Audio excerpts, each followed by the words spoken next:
The monastery Cloister, where light refused to enter, in the heart of Burgundy, France, behind walls thicker than a man's reach and arches stained with centuries of silent prayer, there exists a place even the sun itself could not touch. The Abbey of Saint-Benoît, the name lost to history for most, but whispered among those who collect stories of the world's unexplainable shadows, holds a cloistered courtyard where, for over 600 years, light has refused to enter. Not merely in metaphor or legend, but in a literal, physical sense that defies reason, science, and the memories of every monk who walked those stones. Imagine yourself there. It's midday. The bells of the abbey ring, calling the faithful to prayer. In the surrounding gardens, sunlight pours down, warming old stone, bringing lavender and thyme to life, painting the world with the honeyed gold of a French summer. But as you cross beneath the heavy Romanesque arch into the inner cloister, the air turns cool. Your eyes struggle to adjust, blinking against a strange dimness that persists even as you stand, utterly exposed, beneath an open sky. The courtyard itself is no architectural accident. Built in the 12th century, it follows the perfect symmetry of monastic tradition. 4 covered walkways form a square, columns lining each side, the heart of the abbey's spiritual life. Yet the monks recorded a phenomenon that started, they say, the very year the last stone was laid. No matter the hour, no matter the season, the sunlight never fell inside. Shadows pooled thick on the grassless earth, and the air felt dense, heavy, as if pressing down on any living thing that dared to enter. Early chronicles mention it first as a curiosity. An abbot's note from 1193 describes how the sun, by some heavenly design, bends his rays from the court so that none may find warmth within. Later entries take on a tone of anxiety, then fear. In 1237, Brother Mathieu wrote, "We have prayed for the return of the sun, but the stones drink all brightness. Even at high noon a candle burns with the same force as at midnight." By the late 13th century, the monks no longer attempted to plant herbs or vines in the cloister. Seeds refused to sprout. Moss withered. The ground, so green outside, remained hard as bone within. But it was not just the absence of growth that haunted them. It was the feeling. Visitors described an unnatural chill, a weight in the chest that made prayer difficult and silence oppressive. In confession, young novices admitted to seeing movement in the shadows, shapes that flickered just at the edge of vision, gone when looked at directly. Some claimed the stone itself whispered, a sound like water trickling beneath the earth, only audible when one stood perfectly still. Science, of course, offers no easy explanation. The abbey's walls, though high, do not block the sun from overhead. There are no mountains or trees to shade the courtyard. Local records show that architects and philosophers, some as famous as Bernard of Clairvaux, visited, taking measurements, consulting astronomical charts, even attempting to dig into the foundations to search for strange minerals or underground streams, all left baffled. By the 14th century, the cloister became a place of spiritual trial. Monks spent hours there in solitary penance, forced to confront not just the dark, but whatever memories or temptations the darkness summoned. Some lasted mere minutes before fleeing back to the light, trembling and pale. Others, strong in their vows, emerged changed, their eyes hollow, speaking little for weeks. The abbey's own records, usually so careful and factual, begin to blur into the language of myth and warning. To remain long in the courtyard is to feel the world itself slip away. It is as if the soul is set adrift, and only prayer anchors it to the body. And then the disappearances began. In 1382, a novice named Pierre vanished after being sent to retrieve a fallen roof tile from the cloister. His sandals were found near the central fountain, but there were no other signs, no footprints, no sound. Over the next century, 3 more monks disappeared under similar circumstances, each last seen walking into the cloister at noon, never to return. Fearing something unholy, the abbot forbade anyone from entering the courtyard alone. The fountain was drained and sealed. By 1470, the passageways themselves were walled off, the doors bricked shut. Light, it seemed, was not the only thing being kept at bay. Yet the legend lived on. Even after the French Revolution, when the abbey was partly destroyed and its stones repurposed for local farms, travelers and treasure hunters returned, drawn by stories of a place where the laws of nature themselves broke down. The site fell into ruin, choked by ivy, but the cloister's floor, never growing grass, always damp, untouched by the sun, remained unchanged. In the 1890s, an amateur archaeologist named Lucien Desmarais excavated part of the site and found the bones of a young man beneath the fountain, arranged in a perfect spiral. Some say the remains were centuries old. Others claim they belonged to Desmarais himself, who disappeared soon after publishing his findings. What can explain this? Locals whispered of a curse, or a relic hidden deep in the earth, a fragment of black glass said to absorb all light and hope. Some physicists, hearing the story, speculated about rare magnetic minerals bending electromagnetic fields, or a natural shadow vortex created by the peculiar geometry of the walls. Yet, all who visited agreed the darkness was deeper than simple shade, and the unease it produced was more than mere superstition. The psychological toll was real. Accounts from the 1960s, when a group of students from Paris attempted to spend a night in the ruins, speak of hallucinations, panic attacks, and a sense of being watched by something old, patient, and hungry. Their photographs, taken at noon, show the courtyard as a flat gray pit, the sun blazing all around but never within. And so, the cloister endures, a pocket of perpetual dusk in a world that otherwise obeys the sun. Perhaps, as some theologians once suggested, it is a test, a reminder that there are places where human understanding breaks, and where faith is measured not in certainty, but in the courage to face the unknown. Or perhaps it is nothing at all, a quirk of stone and sky, magnified by centuries of fear, until shadow itself became a living thing. But tonight, as you listen to this story and imagine that hidden courtyard, ask yourself, what would you feel standing on those stones, alone at noon, surrounded by a darkness that the sun cannot reach? Would you brave the chill? Would you hear the whispers? Or would you, like so many before, turn back before you found out what truly waits in the heart of the shadow? Because some places do not need monsters. Sometimes, the absence of light is all it takes for darkness to become real. And in the forgotten cloister of Saint-Benoît, that darkness has outlasted every man, every prayer, and every morning for more than 600 years. The village where mirrors cracked at dawn. Imagine a village so small that it barely existed on any royal map. A scatter of thatched roofs nestled in the folds of a misty Saxon valley, where each morning began not with bird song or market bells, but with a silent dread. For in this place there was a secret held tight by every family, a terror that glittered quietly in the corner of every home. The terror of mirrors. At first, it was nothing more than rumor. A child's toy mirror, brought in from the distant market at Winchester, shattered into jagged lines just as the first rays of the sun slid over the hills. A brass candlestick, polished to a gleam by the fire's glow, cracked down its side as dawn slipped through the shutters.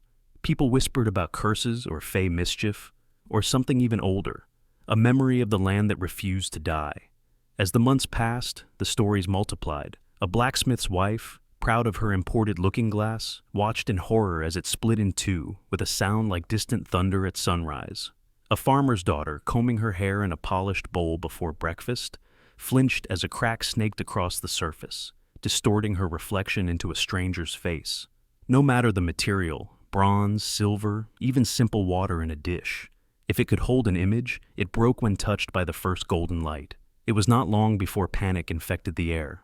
People covered their mirrors with rags, buried shiny objects beneath dirt floors, and warned their children never to look into anything reflective after dark.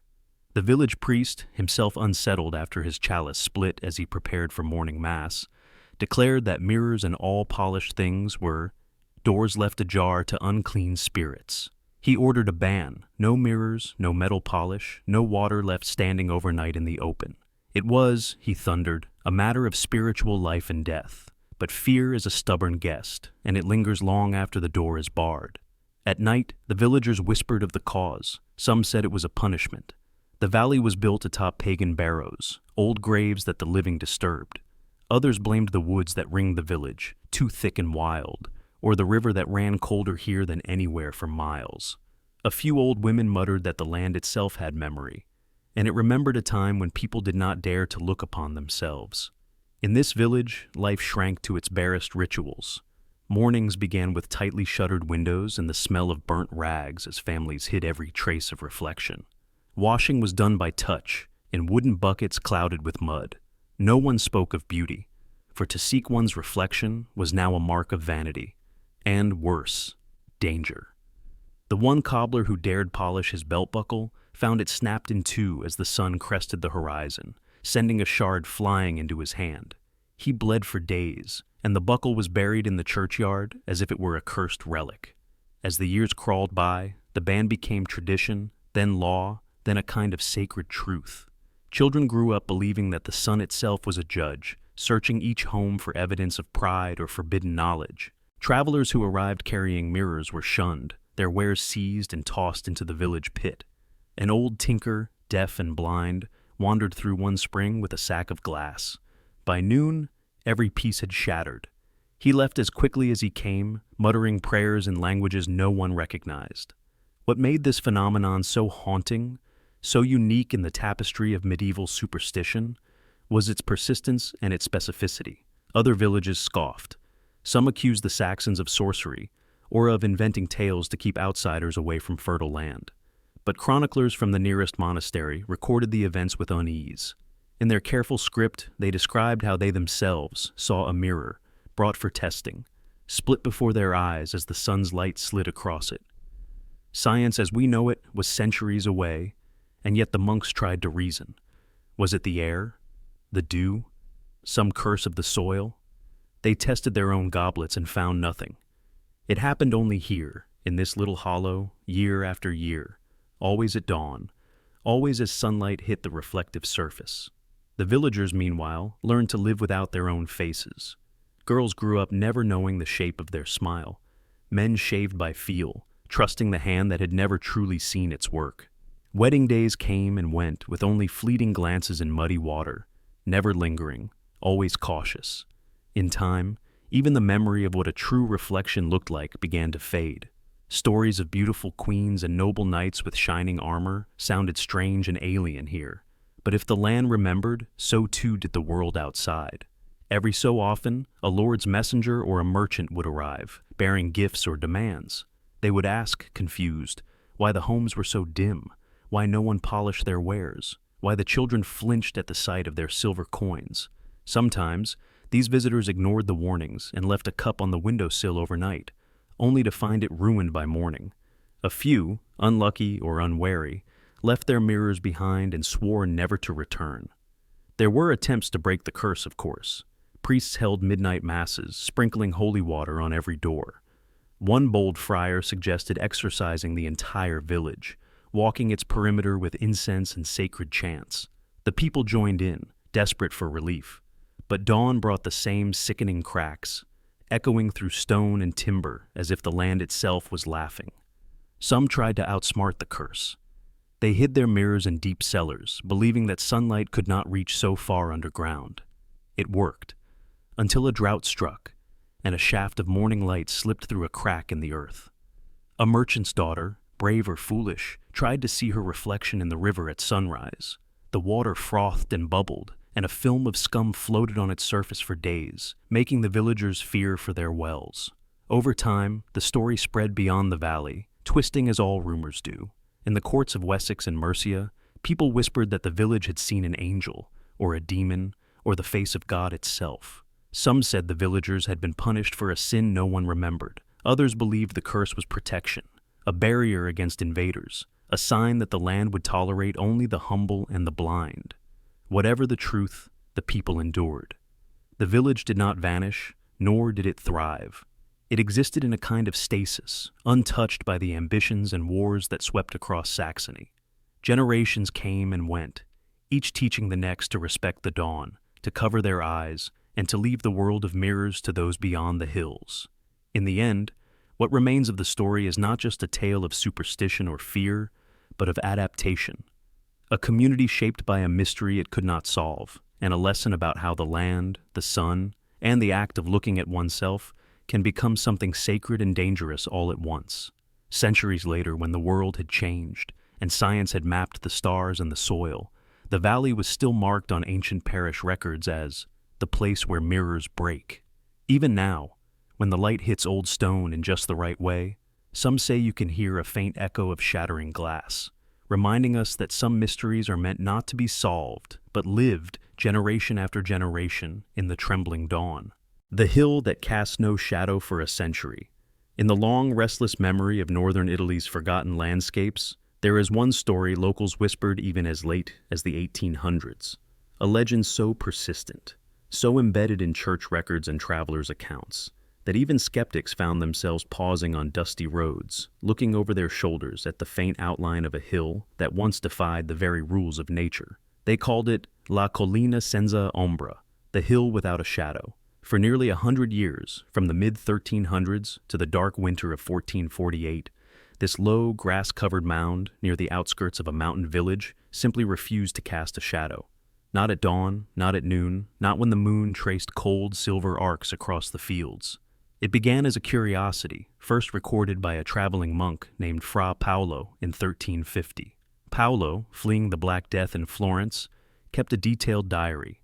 He wrote of pausing at the hill's base one June morning, noticing that as he approached, his own shadow dissolved into nothing on the grass. He tested the spot again and again, moving back and forth between the sunlight and the strange boundary where the shadow vanished. Paolo recorded, "Even the cypress trees which grow on the mound do not send their darkness upon the earth. It is as if light itself refuses to acknowledge this place." The villagers, hardened by years of plague, hunger, and church suspicion, at first avoided the hill. But as the years passed and nothing terrible happened, it became a place of pilgrimage, first for the desperate, then the curious. By 1372, a rough path was worn into the hillside, trod each spring by local women praying for healthy children, by merchants hoping for luck, by men at war with their own misfortunes. Superstition took root quickly in a land where ordinary rules seemed fragile. Some brought offerings of bread, oil, or coins. Others left scraps of linen tied to the bushes, hoping to carry the hill's strange immunity back to their own doorsteps. What did it mean for a place to have no shadow? Priests argued in candlelit rooms. Some said it was a sign of divine favor, proof that the hill was blessed, untouched by evil or the stain of original sin. Others muttered darkly about the old pagan cults, suspecting the hill was a remnant of ancient earth worship, or a mark left by something demonic. The Bishop of Bergamo sent a commission in 1391 to observe the phenomenon. Their report, found centuries later in the cathedral archives, is brief and clinical. No shadow can be observed, even under the highest sun. The matter must be kept quiet to avoid unrest. Year after year, more pilgrims came. Some left written testimonies. A merchant from Verona in 1417 described standing on the hill at noon, holding a staff upright. No mark, no darkness. It is as if the staff is invisible to the sun's memory. Tales grew in the telling. Some said wounds healed faster when tended on the mound, or that local children did not die of fever. There are baptismal records from the nearby church that show a spike in new births, named Ombro, Ombretta, Lucio, names evoking shadow and light. Still, the church maintained an uneasy silence. Villagers continued their yearly visits, building small stone shrines at the hill's crest. Not everyone was convinced the place was holy. Some whispered that the lack of a shadow was a curse, a sign the world was out of balance, or that the land itself had forgotten something essential. Then, in the year 1448, with plague stalking the valleys once again, everything changed. That spring, after nearly a century of shadowless days, the villagers noticed something different. At dusk, as the sun slid behind the mountains, a long, thin mark appeared across the grass. For the first time in living memory, the hill cast a shadow, first faint, then growing darker as the weeks went on. Panic gripped the village. Some said it was a sign the hill's blessing had ended, others that some ancient promise had been broken. Within months, the plague returned to the valley with savage force. Parish records show dozens of burials each week. The villagers, desperate for answers, blamed themselves, their priests, even the pilgrims who had come from far away seeking luck. Old women were accused of witchcraft. The shrines on the hill were torn down, stones scattered, and wooden crosses burnt in the hope of cleansing whatever evil had been unleashed. But the shadow never left. After 1448, the hill became ordinary, just another mound among countless others in the northern countryside. Within a generation, the story faded, spoken only in hushed tones by the elderly. In the centuries that followed, the village dwindled, and only the oldest church records and a handful of letters kept the legend alive.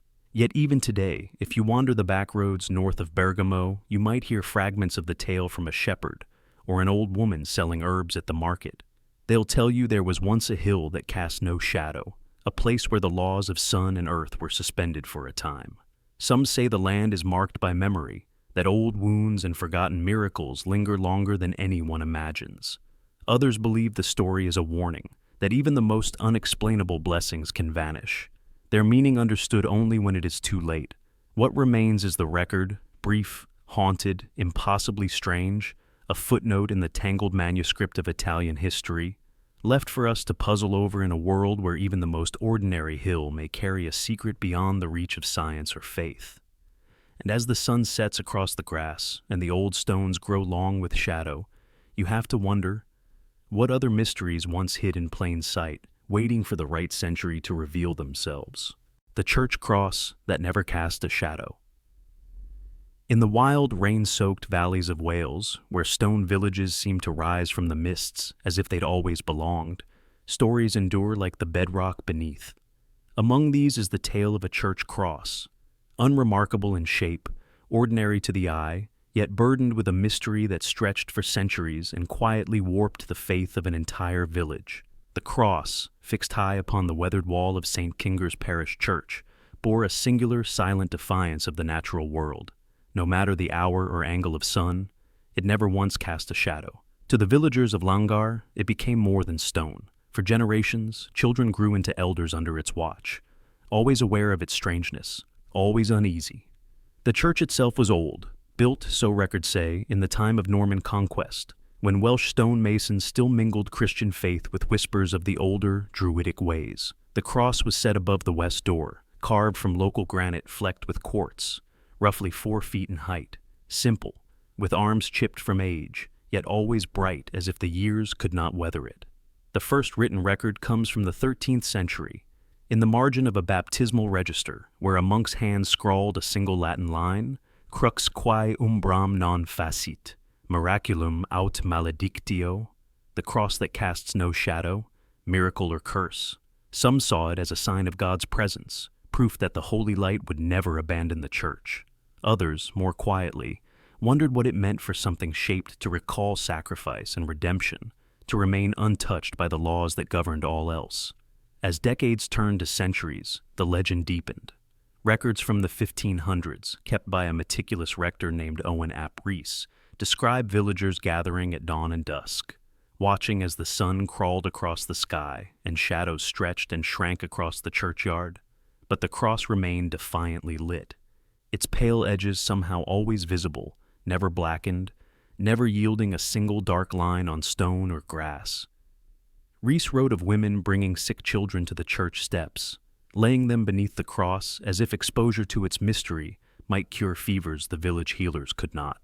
There were other rumors, too, darker ones. On stormy nights when wind lashed the valley and thunder rattled the graveyard stones, a few claimed the cross seemed to flicker, not with lightning, but with an inner glow. A farmer's diary from 1631 records how his mother would forbid anyone from walking past the church after midnight, when the cross would whisper in the voice of the lost. For the most part, these were dismissed as old wives' tales, the fevered imaginings of a people living too close to the wild and the unknown. But the parish chronicles show that anxiety simmered beneath the surface. In 1725, the vestry council met in secret to debate whether the cross was a blessing or an affront, a possible relic of pagan craft masquerading as Christian symbol. An aging mason named Gruffydd Davies, who had worked on repairs, swore before the council that the stone of the cross was not like any other in the region. He'd struck it with a hammer once and heard not a dull ring, but something thin and cold like wind in a grave. It was during the 19th century that the phenomenon began to draw outsiders. Scientific curiosity was on the rise across Europe, and the age of reason had arrived even in these remote corners. A traveling antiquarian, Thomas Llewellyn, arrived in 1848 to study the church and its cross. He came with lenses, mirrors, and elaborate diagrams, intent on revealing the trick of light or the cunning of the mason's hand. Yet, for all his effort, he failed to find any rational cause. He wrote, At no hour, neither sunrise nor noon nor dusk, did any discernible silhouette emerge. The cross remains a pale fissure against stone, luminous in even the thickest cloud. Llewellyn's journals, published in Victorian London, made Langar briefly famous. The curious arrived by carriage, skeptics mingling with the faithful, each hoping to see the impossible with their own eyes. The village became uneasy, divided between pride and superstition. Local businesses flourished, but so did the rumors. The cross, some insisted, now whispered not only in storms, but when crowds gathered, snatches of Latin prayers or Old Welsh curses, just at the edge of hearing. As years wore on, a sense of foreboding grew. The local vicar, pressured by church authorities who distrusted the attention and the tales, convened a new council. Testimonies were collected. One elderly woman, Gwen Ellis, recounted how her husband had stood beneath the cross during a storm and heard his dead brother call his name. A schoolboy claimed the cross's voice warned him never to walk the old Roman road. The vicar wrote to the bishop, "The cross, which never yields a shadow, yields instead only fear." Finally, the decision was made. In 1891, on a bleak, rain-lashed afternoon, the cross was removed. It took 6 men and a system of ropes, for the stone seemed to resist every effort. When it finally came free, several witnesses swore the wall beneath was bone-dry and unweathered, as if it had just been carved. The cross was taken to a storage crypt beneath the vestry, locked away from the world. Almost immediately, the weather changed. For the first time in living memory, a summer storm passed without lightning striking the church. Children said the graveyard seemed lighter, but those who had known the cross all their lives felt a loss too. A kind of emptiness, as if the centuries-old guardian had been ripped from the valley itself. No formal investigation was ever mounted again. The cross, they say, remains somewhere in the church's crypt, boxed and untouched. From time to time, local children dare each other to find it, to listen for the whisper in the dark. But most keep away, uneasy with the idea that some mysteries are meant to linger, half in sunlight and half in shadow, forever defying simple explanation. Looking back, the story of the church cross that never cast a shadow is more than a local oddity. It stands as a reminder that even in the age of science and certainty, the old world lingers at the edges of reason, sometimes in stone, sometimes in silence, sometimes in a whisper heard only during the fiercest storms. In the deep valleys of Wales, you'll still find villagers who glance at St. Singer's Church at sunset and wonder if the cross might one day return, casting no shadow, but shaping the light and the fears of those who live beneath it. The village with a sky that changed color. Hourly, Transylvania. When most people hear the name, they think of Gothic castles and ancient legends, of superstitions and shadows that stretch across centuries. But hidden deep in its Carpathian folds, once lay a tiny mountain hamlet whose story remains stranger than any vampire myth. For nearly half a century, this village, lost on old maps and nearly erased from memory, witnessed a sky that refused to obey the laws of nature, cycling through colors no scientist could explain, until the land itself swallowed every trace of its existence. Our journey begins in the late 1800s, at the edge of the Austro-Hungarian Empire, where borders were as fluid as the languages spoken in these remote valleys. Shepherds and woodcutters here lived much as their ancestors had for centuries, their homes perched along steep ridges, surrounded by ancient forests and the endless silent presence of the Carpathian peaks. But one village, its name only half preserved in tattered parish records, something like Valea Cerului, became infamous for what the locals called the hourly heavens. By all accounts, it started slowly. At first, travelers and peddlers passing through would comment on the strange light that lingered over the village at dusk. An unnatural pink, at times fading into gold, then snapping suddenly to violet, as if the sky itself were caught in a fever dream. Some blamed the mineral-rich cliffs, or the peculiar way clouds funneled through the pass. But the villagers saw it as both a blessing and a curse, proof that they lived under a different sky, marked out for something neither holy nor evil, but set apart. It wasn't long before news of the shifting sky reached artists and scholars in Sibiu and Brasov, and a trickle of curious painters began making the journey up the dangerous mountain paths. What they found was a landscape transformed not just by the sky, but by how its light sculpted everything beneath it. Stone walls glowed with lavender at midday. Sheep grazing on distant slopes appeared haloed in silver at dawn, and as the hours passed, the entire valley would pulse with colors: pink, violet, pale blue, sometimes even a metallic sheen, as if the clouds had become mirrors reflecting something no one could quite name. The painters tried, all the same.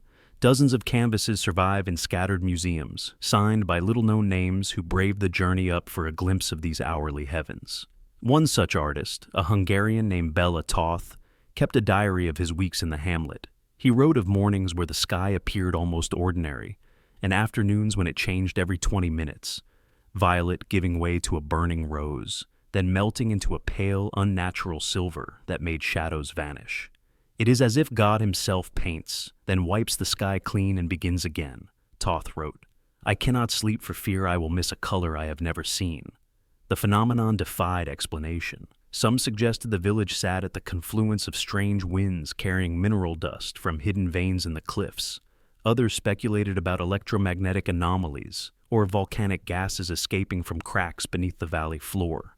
One German visitor even proposed, half seriously, that the villagers themselves were the cause, that their ancient rituals and songs, performed at sunrise and dusk, somehow called down the changing lights.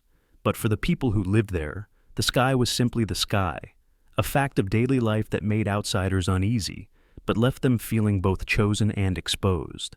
Children in the village grew up believing the sky's moods could predict their fortunes. Old women kept secret calendars, noting which colors arrived on which days, and what illnesses or blessings followed. Weddings were held only on days when the sky burned gold. Funeral processions avoided the silver hours, when it was said that souls might be lost in the reflection and wander forever. By the turn of the 20th century, the story of Valea Sharuli's sky had become legend among mountain villages for miles around. Songs were sung about it in taverns, and travelers would detour miles out of their way in hopes of witnessing even a single hour beneath those unearthly colors. But then, in the cruel winter of 1913, everything changed. The snow came early and heavy, burying passes and trapping the village in a silence so deep the only sound was the wind howling off the cliffs. According to later reports, the sky's colors became even more intense in those final weeks. Pale pinks glowing through snowstorms, ghostly silver flares at midnight, as if the valley itself was giving one last performance before the curtain fell. Then, in the early hours of February 7th, an avalanche tore down the mountainside. Witnesses from the next hamlet over described the sound as the sky collapsing, a roar that rolled for miles, shaking windows and sending a cloud of snow and rock billowing through the pass. When rescuers finally arrived, days later, they found nothing where the village had stood. No stone, no timber, no trace of road or wall. Even the church bell, which had called the village together for generations, was buried so deep that searchers could hear it ringing faintly beneath the ice, but could never find it. Every villager, every home, every animal, gone.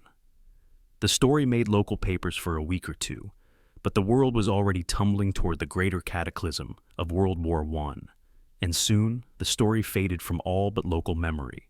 Painters who had visited the village became minor celebrities for a time, displaying their canvases as relics of a vanished world. But as years passed, skeptics began to doubt. Was the sky ever truly so strange? Were the colors the product of artistic imagination, or simply the tricks of mountain weather and an outsider's eye for myth? Decades later, geologists who visited the region found evidence of rare minerals, mica, selenite, and powdered metals, that might have caught the light and created some of the effects described in those old diaries and paintings. Meteorologists speculated about unique air currents, temperature inversions, or even microscopic ice crystals suspended in the valley's wind. But no one could explain the hourly regularity, or the way the phenomenon seemed to die with the village, never to be witnessed again. But for those who pore over the old records, who look at the haunting paintings in back rooms of provincial museums, the story of Valea Sharuliu refuses to fade. There are still whispers in nearby villages of strange glows seen in the clouds on certain anniversaries, or of bells ringing faintly under the snow when no wind blows. Some even claim that if you stand at the right place on the old avalanche field, the air seems lighter, as if some fragment of that spectral sky lingers, waiting for a witness. Maybe it's just the imagination, the human urge to find meaning in a tragedy, to believe that something beautiful or sacred can persist even after disaster erases every physical trace. Or maybe, as the villagers believed, the sky there truly was different, marked out by forces that defy all science and reason, witnessed for a brief shining time by those few, lucky or unlucky enough to call that place home. And in the end, perhaps that's the true legacy of the village with the hourly heavens. Not the vanished houses or the lost bell or even the avalanche that buried every map and memory, but the reminder that, even in an age of reason, the world can still surprise us with mysteries as vast and beautiful and fleeting as the sky itself. So, the next time you look up and see a color that makes you doubt your eyes, remember, somewhere once, a whole village lived beneath a sky that changed every hour, until the land itself decided their story was over. The field where the sun reversed direction. In the year 1383, on the wide, wind-bent plains of Bohemia, something happened that should have been impossible. In village chronicles inked by trembling hands, among prayers and crop records and accounts of plague, you find a handful of sentences that refuse all logic, a testimony repeated by so many, across so many hamlets, that it echoes down the centuries. For 3 days, in late autumn, the peasants of Zidaraz and the surrounding fields saw the sun rise not in the east, as it always had, but in the west. Each dawn, the villagers would rise, blink the sleep from their eyes, and gather at their doors, only to see the first gold of morning burning where sunset ought to be.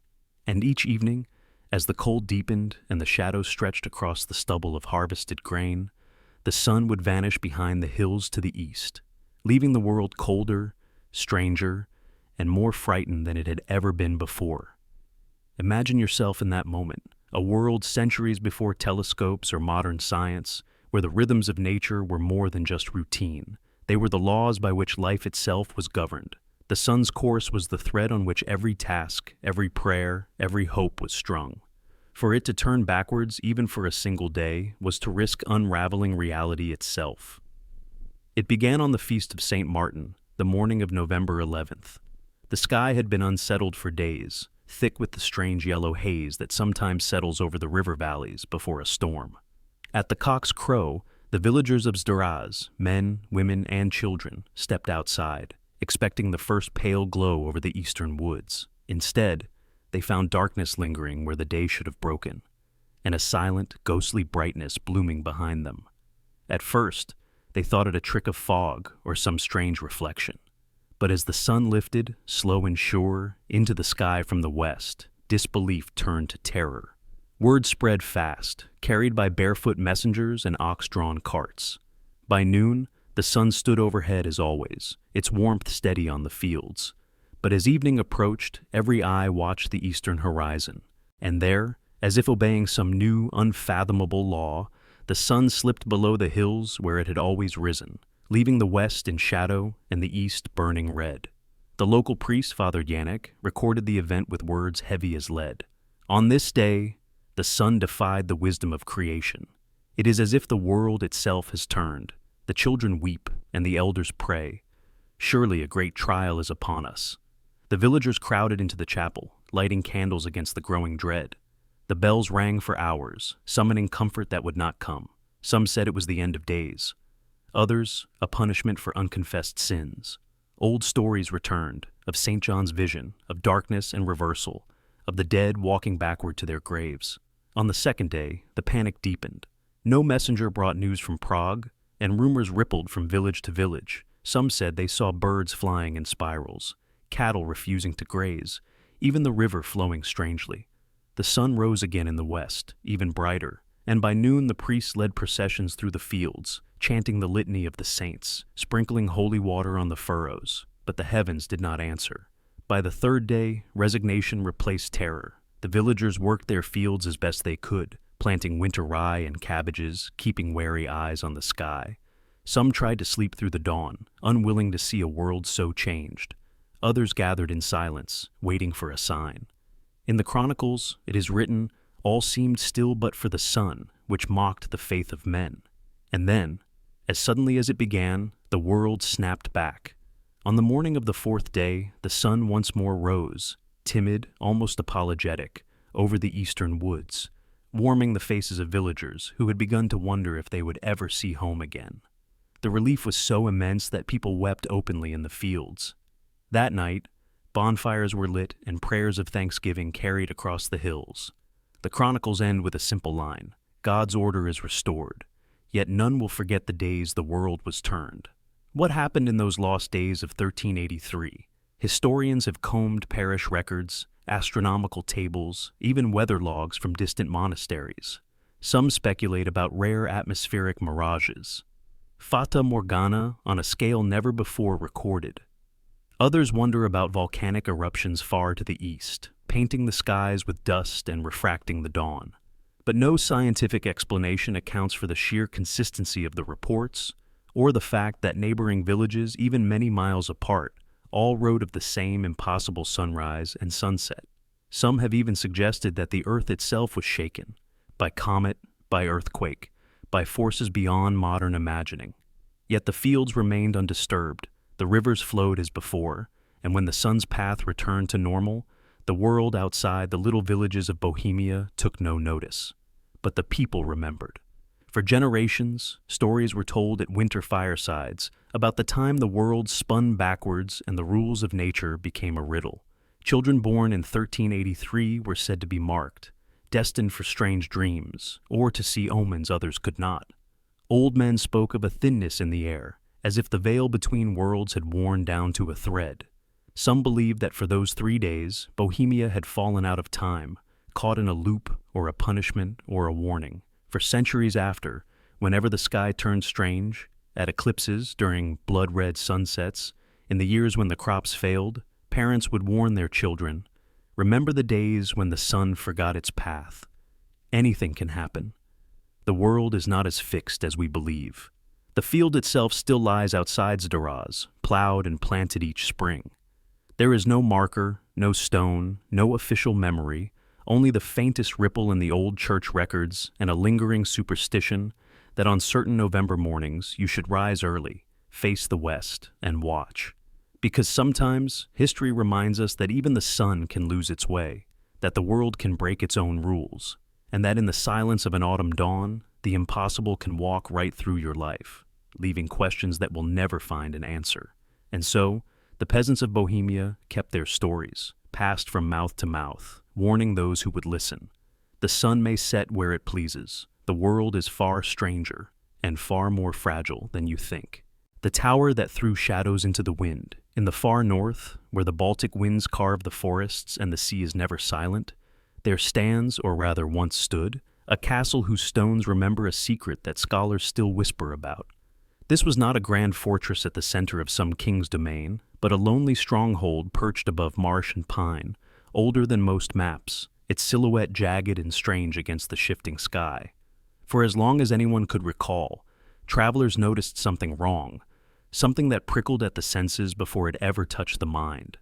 The central tower of this castle, built from dark granite dragged from miles inland, cast a shadow that defied the laws of nature. Each morning, as the sun climbed out of the mists and the land awoke, that spire's shadow fell not where logic dictated, but into the wind, always away from the sun, sometimes even curling across the ramparts or floating down the slope into empty air. The effect was subtle, but in the long dawns and endless twilights of the Baltic, it became a local legend, a mystery the land itself seemed to hum. No one alive could recall a time before the phenomenon. Old chronicles in the castle's damp vaults spoke in careful script of the tower's shadow, marching with the wind, as if it were a living thing. Fishermen on the marshes would pause at sunrise, eyes squinting, watching the impossible shape stretch west when the sun rose in the east, or leap north across fields even as the noonday sun blazed above. Some said the shadow would sometimes flutter, shivering like a pennant before settling, as if the tower and the wind were locked in some ancient rivalry. Of course, the superstitions grew like moss between the stones. Locals claimed the original builder, an exiled architect from the German principalities, was half mad, obsessed with tricking the sun. Others whispered that the foundation was laid atop a pagan altar, and the shadow was a spirit's refusal to be bound by the world's rules. On stormy nights, the villagers would swear that the tower's shadow stretched up into the sky itself, a dark finger pointing at the moon, as if warning it to keep its secrets. Within the castle, the effect was impossible to ignore. Guards stationed atop the parapet would find themselves standing in shadow while the sun shone full on their faces. Servants crossed themselves when the shadow crept backwards along the floor, growing longer as the sun grew higher. The lord of the castle, a hard man more comfortable with sword than scripture, ordered scholars to observe and explain. A parade of priests, natural philosophers, and mathematicians came and went, each promising an answer, each departing more confused than the last. Some measured the stones, convinced the tower was angled just so, built to manipulate the light. Others blamed the odd mists that rose from the marsh, or magnetic stones buried beneath the keep. A few, desperate for sense, claimed it was merely a trick of the eyes, a mirage brought on by fatigue, hunger, or fear. But when the Lord himself stood in the courtyard and watched the shadow snake toward him, curling behind him as he faced the sun, he reportedly fell to his knees and begged for forgiveness for whatever sin he might have inherited. Year after year, the shadow kept its ritual. In summer, it fled from the sun as if the heat itself offended it. In winter, when the air was sharp and brittle, it seemed to grow bolder, sometimes splintering into several pieces, each drifting along the snow as if the shadow had been broken into shards. Sometimes, the villagers would find animals refusing to cross the tower's line. Horses reared, dogs howled, and once a flock of birds scattered, their wings clipping the darkness as if striking a solid wall. Children dared each other to run through the shadow at noon, shrieking when the cold seeped into their bones. Old women sprinkled salt at their doors when the darkness fell across their thresholds, fearing illness or worse, bad dreams that left them gasping at sunrise. Each generation invented new explanations. Each found none that satisfied. All the while, the tower stood. Centuries passed, wars swept through the region, banners changed, and languages shifted in the marketplace. But the shadow remained, a silent, stubborn impossibility. And then, one night, the sky opened. Lightning ripped the heavens in two, striking the spire with a force that left the castle shaking to its foundations. Fire and thunder rolled together, and for a moment the wind itself seemed to scream through the halls. In the morning, when the villagers crept up the hill, the spire was cracked and blackened, stones blown apart as if the tower had been split by a giant's hand. The castle lord, now a frail old man, wept at the ruin of his legacy. But as the days passed, people noticed something stranger still. The tower's shadow, for the first time in living memory, fell where it should. East at sunrise, west at dusk, shrinking and growing with the steady, unremarkable rhythm known across the world. The air felt different, lighter, as if a curse had been broken. The animals wandered freely again. Children returned to their games, and slowly the castle faded from rumor to history, just another ruin among many in the haunted Baltic lands. For a while, scholars from distant universities came to investigate. They measured the rubble, examined the scorched stone, tested the soil and the magnetism. Some wrote treatises on atmospheric optics, on strange winds, or on the psychological effects of isolation and fear. A few old men, survivors of the lightning, insisted that something had been released, that the storm had not only shattered the tower, but had set free whatever spirit or force had once bent the light itself. No one ever proved anything. The world rolled forward, as it always does, swallowing mystery with progress and time. But even now, when dust settles over the ruins and the wind stirs the grass where the tower once stood, some say the shadows there linger a little too long, as if reluctant to return to the ordinary world. And in the local tavern, on nights when the fire burns low, the oldest villagers still tell the tale of the tower whose shadow followed the wind, not the sun, and the night the storm finally put it to rest. What lingers is not the explanation, but the memory, the reminder that sometimes the world is stranger than the rules we write for it, and that some places keep their secrets just out of reach, carried forever on the wind. The road where horses refused to cast shadows. If you had journeyed the old Roman highways in the final centuries before the empire's fall, you might have heard whispers of a place the traders called the Via Umbrarum, the Road of Shadows. Yet its legend was not about what shadows appeared, but what did not. In weathered parchments and brittle ledgers from merchant guilds, there is a strange, persistent record. For several unbroken miles along a certain stretch north of Ariminum, every living thing, most notably horses, cast no shadow in the sun. Day after day, year after year, wagons and riders would pass through this region only to find themselves unmoored from the ordinary world, where shadow divorced itself from substance and law. It was first recorded by a military surveyor under the reign of Antoninus Pius, assigned to map the network of roads feeding Italy's northern markets. He wrote, "Upon entering a certain glade, I observed my own steed had lost its shadow entirely, as did my retinue's pack animals. The sun stood clear, the ground firm, yet no darkness fell from their bodies.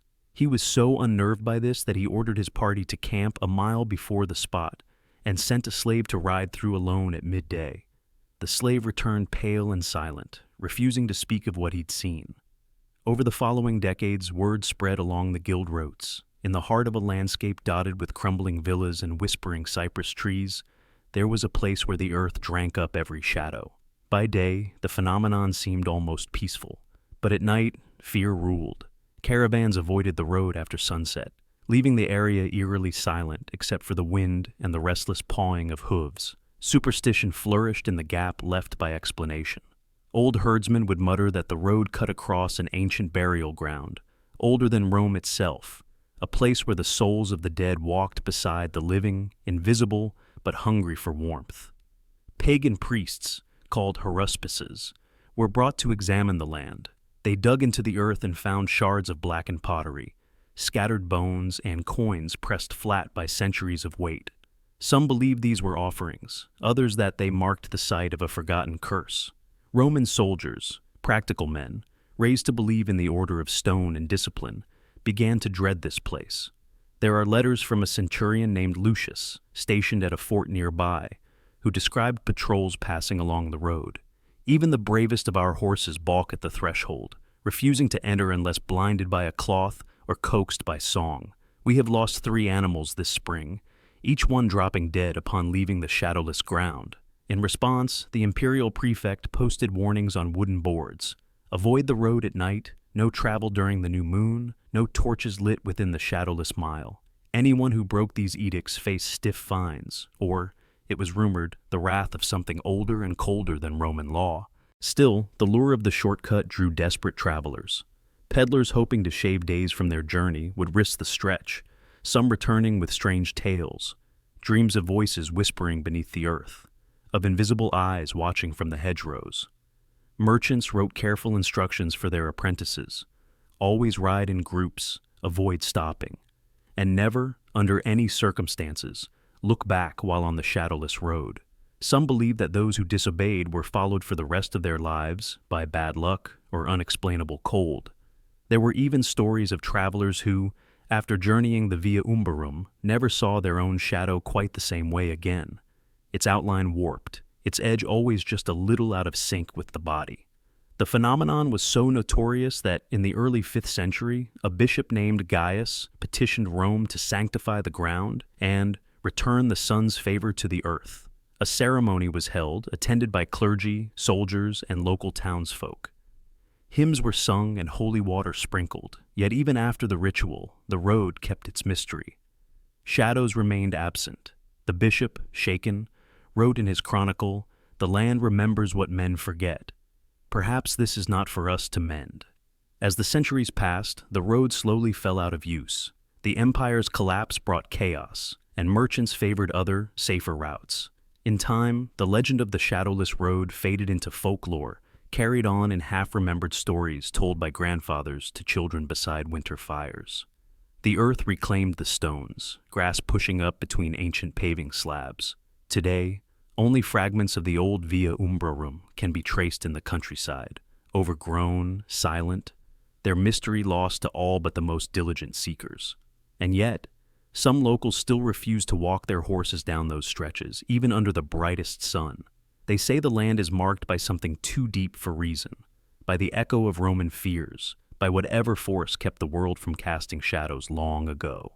So the next time you find yourself alone on a quiet country road, with the sun behind your back and the world still as a painting, take a look for your own shadow, and wonder, what would you do if you found it missing, even for a single mile?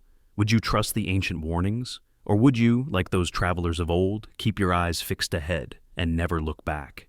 The meadow that reflected light at midnight, northern England, the borderlands where Roman ruins and Anglo-Saxon relics mingle with stone circles lost to memory, holds countless stories the world has forgotten. But there is one tale, half whispered in ruined chapels and around old village fires, that refuses to fade. The mystery of a meadow said to glow with an impossible light at midnight, a place where nights vanished, and where sunlight seemed to echo long after the world was swallowed by darkness.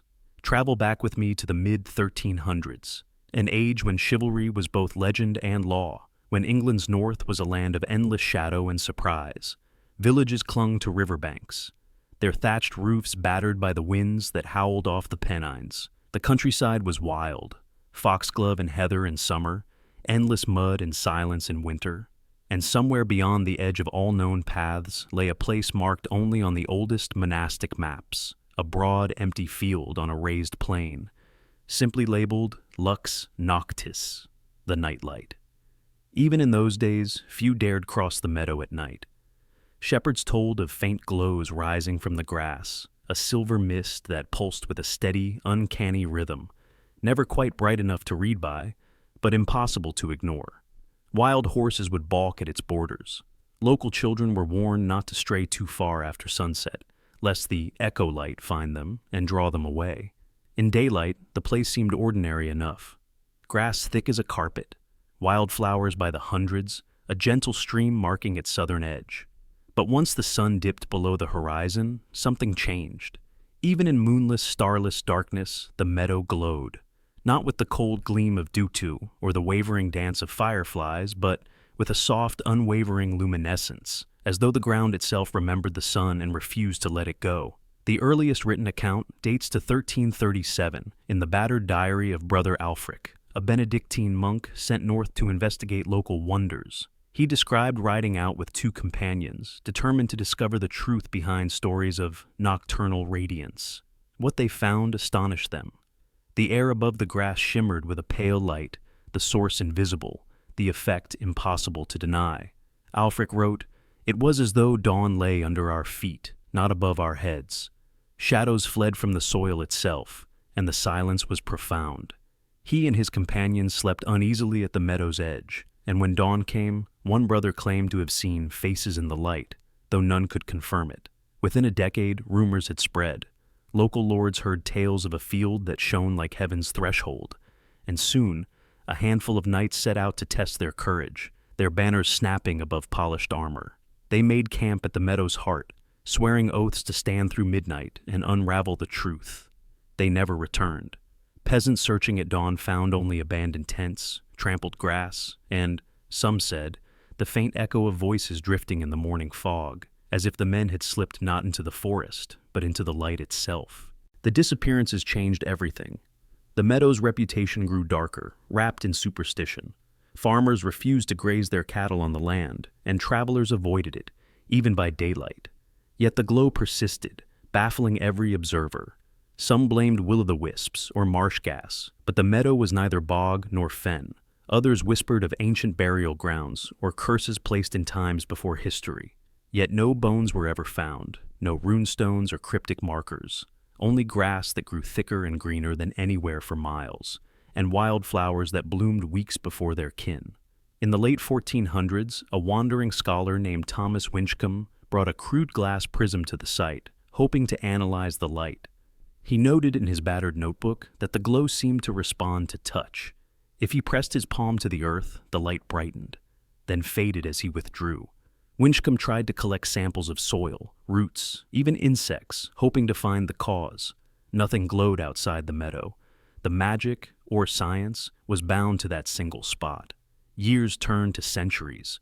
Wars raged, kings and faiths rose and fell, but the meadow endured, its midnight radiance undimmed.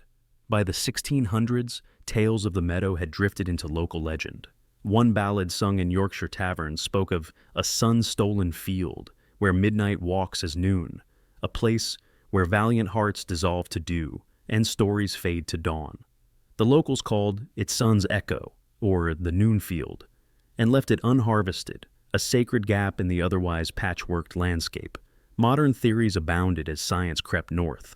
Some claimed the glow came from bioluminescent fungi, but none were ever collected in the region. Others speculated about rare mineral deposits, phosphorescent rocks, perhaps, or radioactive veins, but geological surveys in the 19th century found nothing unusual beneath the meadow's roots. A few blamed underground springs or unique atmospheric effects, suggesting that the area's shape somehow trapped the sun's light and released it slowly after dark. But no experiment could replicate the glow elsewhere. The light belonged to the place and the place alone. Throughout the Victorian age, curiosity seekers still visited the meadow, leaving behind odd relics, bent candlesticks, pocket mirrors, a child's shoe, each carefully catalogued by antiquarians, as if hoping to capture a clue the eye alone could not see. Yet, the most enduring mystery remained: the vanished knights. Their names, faded on ancient rolls, became the stuff of ghost stories, sworn men whose courage led them beyond the reach of daylight, into a glow that offered neither warmth nor return. In the 20th century, as electric light spread and the old stories faded, the meadow's legend dwindled to a footnote in local folklore. Yet even now, rare travelers who lose their way on misty nights have reported a faint, comforting glow in the distance, a beacon that calls them onward or warns them away. Local children dare each other to spend a night within the meadow's bounds, but few last till midnight, chased away by the deepening, unnatural light that makes every shadow look wrong. Some say the meadow is haunted, a thin place where the veil between worlds is frayed. Others see it as proof that not every secret can be mapped, measured, or solved, that some places keep their mysteries close and some lights cannot be carried away. The echoes of vanished knights, monks, and wanderers still linger, woven into the grass and the whispers of those who remember.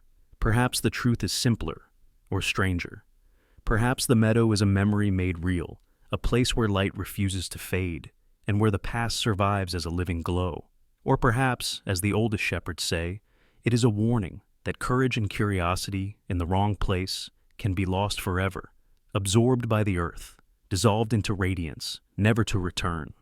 So, if you ever walk the northern wilds of England and the night seems too bright, remember the meadow that echoed the sun and the souls who vanished seeking its secret. Some stories are written in stone and ink, others glow silently in the grass, waiting for midnight and the next brave heart to listen. The chapel that aged, but the stained glass didn't. In the far northern reaches of Europe, beyond the echo of tourist routes and the sweep of modern highways, a ruined cathedral rises from the fog, its stonework broken and moss-choked, its roof long since surrendered to wind and rain.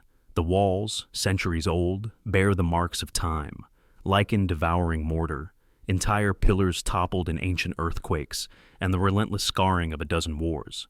Yet, within these fractured bones stands an anomaly so profound that it has haunted pilgrims, scholars, and thieves for generations.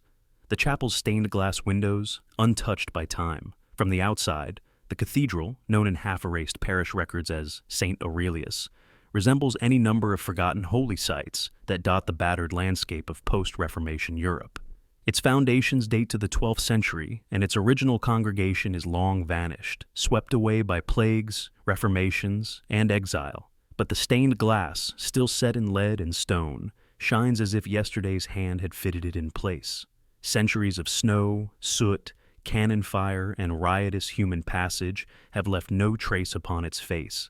The colors remain preternaturally vivid, casting crimson and sapphire pools across the chapel's nave on even the dullest days. The earliest surviving mention comes from the pen of a Cistercian monk in the 13th century.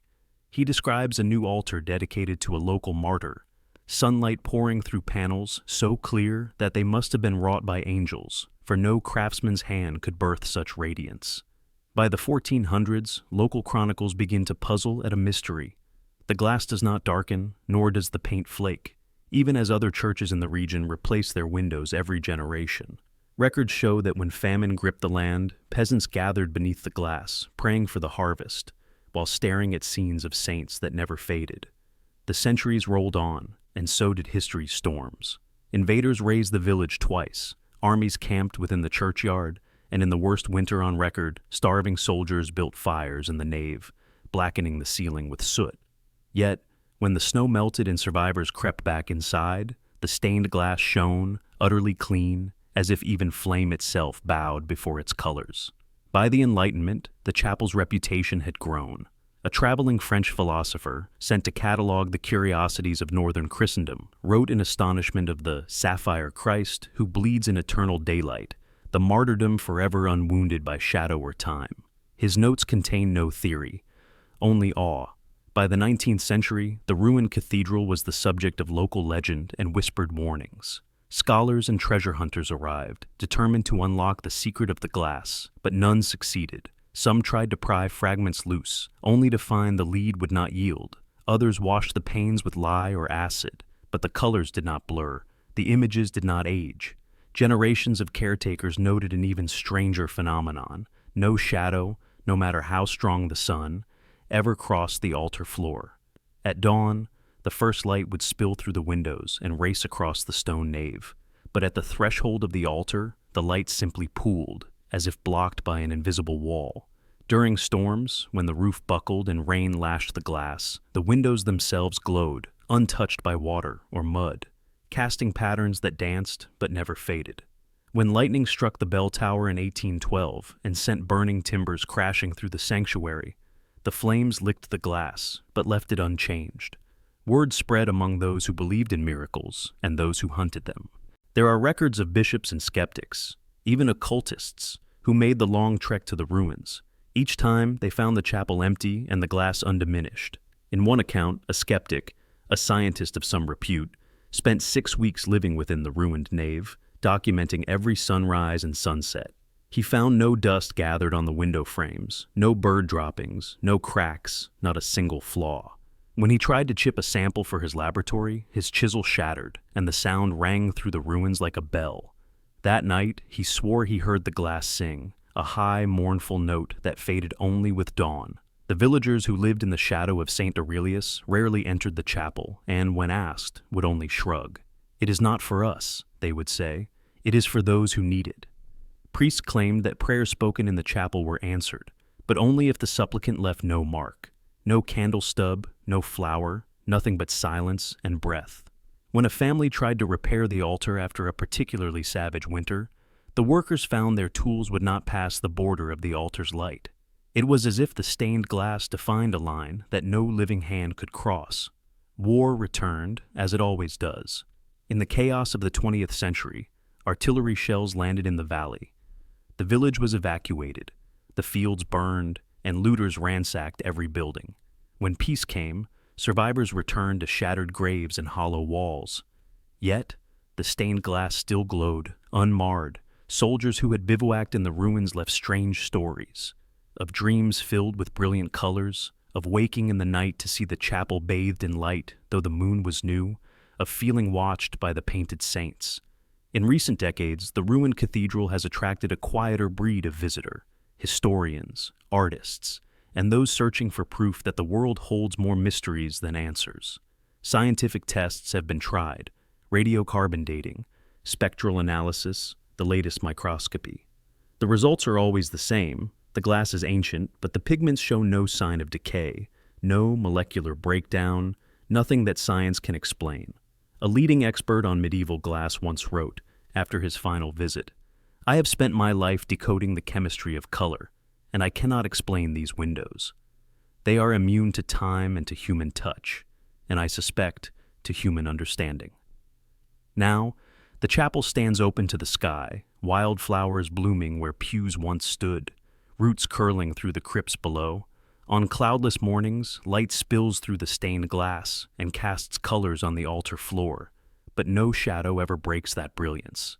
Some say that's the true miracle, not the survival of glass, but the persistence of mystery. For every generation that tries to explain it, another learns humility in the face of the unexplained. In a world where history is usually a story of loss, of art decaying, of miracles fading into myth, the chapel that aged, but the stained glass didn't offer something different. It is a promise that beauty can resist, not only war and weather, but even the slow, relentless erosion of time.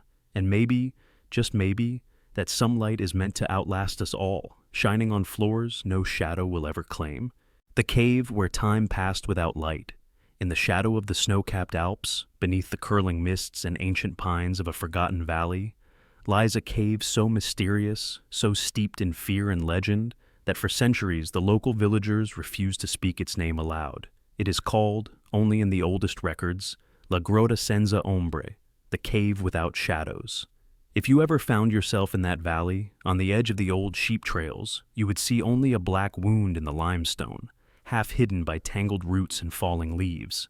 But for those who lived nearby, it was far more than just a place. It was a breach in the laws of nature itself. The earliest accounts, traced to the late 1200s, describe the cave with an odd specificity. Peasants harvesting wild garlic in spring would warn their children, never step past the old larch tree. Shepherds leading their flocks around the valley's rim whispered prayers as they passed, fingers tight around rosaries. Why such dread? Because they believed that within that cave, the sun's power stopped at the threshold. No shadow would ever fall on its floor. Even at noon, on the brightest days of summer, the darkness inside was so perfect, so absolute, that torches seemed to sputter out, and voices echoed back in unnatural silence. But the legend did not end with the absence of light. It was said that the cave was a place where time itself grew thin, where wounds would not bleed, where hair and nails would not grow, where those who lingered too long returned, unchanged. The village's oldest tale tells of a young goat herd named Aldo, who, after losing a kid to a storm, sought shelter in the cave. He spent only an hour, maybe two, before returning home. But to his mother's horror, she found his boots dry and his cheeks pink, while everyone else had waited out a night of howling wind and rain. For the rest of his life, Aldo looked as if he had never aged a day from that afternoon, until the moment he died, falling like a cut flower, leaving a corpse the color of new snow. By the mid-14th century, the village had posted a warning. No one, on pain of excommunication, was to enter the cave. Stone markers carved with crosses and cryptic Latin phrases surrounded the entrance. Each spring, a priest from the next valley would bless the site, scattering salt and burning incense in a futile effort to ward off what everyone simply called la strana quiete, the strange stillness. Yet, the cave endured, its secrets sealed behind cold rock and centuries of fear. But human curiosity is a force as relentless as any glacier. In the summer of 1872, a band of young men from Turin, eager for adventure and fueled by skepticism, arrived in the valley, determined to chart the cave. Armed with lanterns, scientific instruments, and the arrogance of their age, they pushed through the gloom, mapping every tunnel and fissure. What they found, recorded in brittle notebooks and trembling script, would puzzle generations. Just 40 feet from the entrance, their lamps flickered and grew dim, no matter how much oil they burned.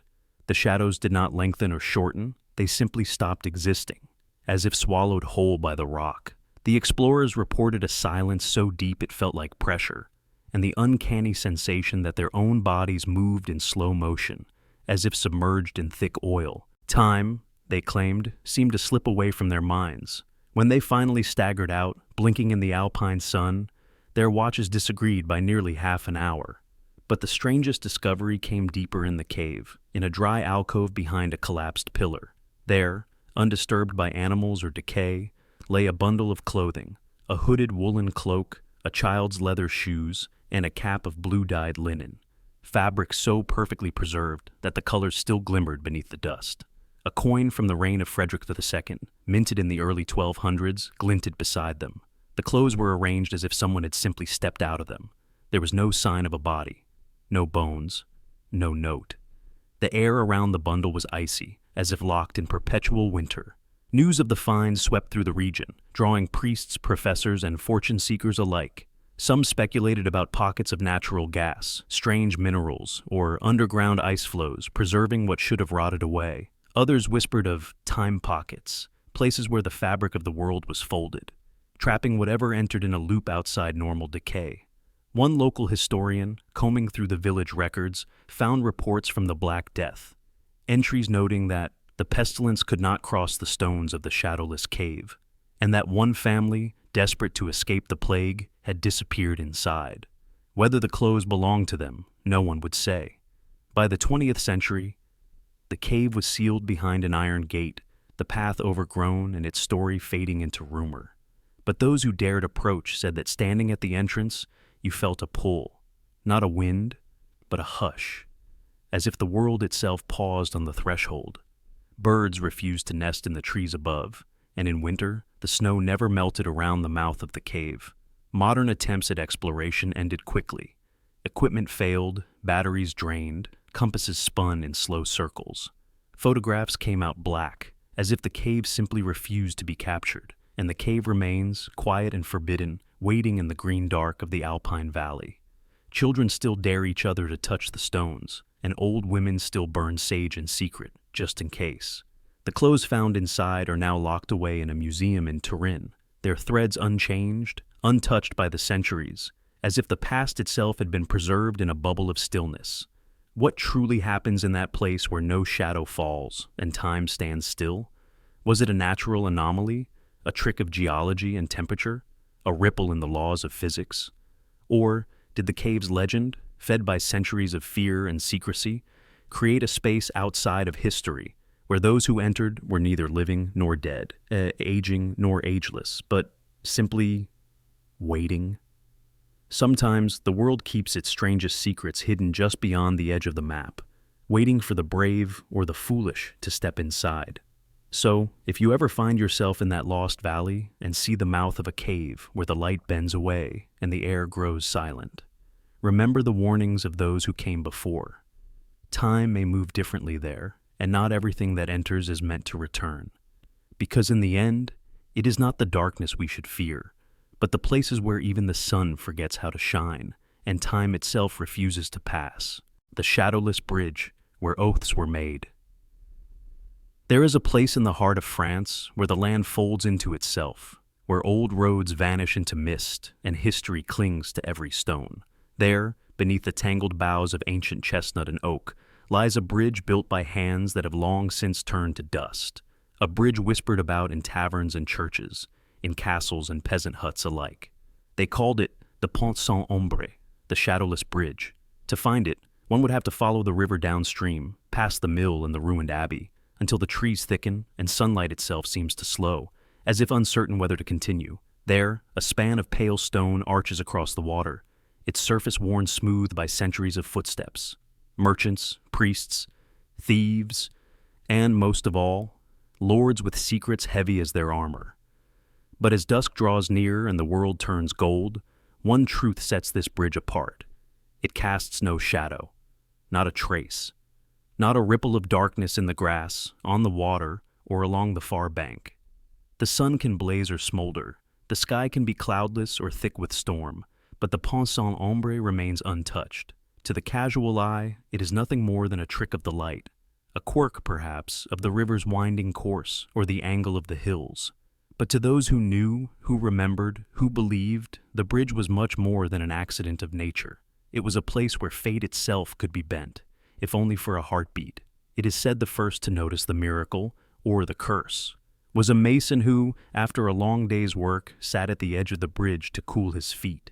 As the sun slipped behind the forest, he realized his shadow stretched behind him on the road, but the bridge itself was unmarked. Puzzled, he returned the next night and the next, until the pattern was clear. At dusk, every object cast a shadow, except for the bridge. Word spread, as it always does, and soon the local lord took notice. This was an age when the world was thick with signs and portents, when every church bell and storm cloud carried a message. What did it mean, he wondered, for a bridge to have no shadow? Was it blessed or damned, sacred or profane? Priests came, crossing themselves and muttering prayers, but found no stain, no relic, no reason for fear. Some villagers whispered that the land remembered an ancient wrong, a crime so terrible that even the sun refused to acknowledge the place. Others thought it was a gift, a wound in the fabric of judgment, a loophole in the laws of heaven. It was not long before the lords began to gather. The first time, it was little more than a test. 2 knights, rivals over a parcel of land, met on the bridge at dusk. No witnesses save the swirling river and the steady stones. They made their vows and rode away. Days later, their truce held. There had been no omens, no sudden storms, no dreams filled with warning. The sun had watched, but it had not judged. Soon the bridge became a crossroads for every kind of bargain. Oaths of fealty were whispered here, free from the fear of divine scrutiny. Rival nobles exchanged secret words and shook hands over plots to unseat a king, or to rescue a friend from disgrace. Merchants, eager to escape the tangled web of church and guild law, sealed forbidden deals where the light would not tattle. Even lovers crept there in the twilight, swearing eternal devotion where no shadow could betray their union. It was said, half in jest, half in terror, that to swear an oath on the Pont Saint-Ombre was to speak directly to fate, not God. There was no judgment, no echo of conscience, no weight pressing upon the soul. It was freedom and danger and temptation. Some swore the bridge was built atop an older foundation, a druid's altar, or a Roman boundary stone, places where the veil between worlds is thin and the old gods still listen. But with power comes cost.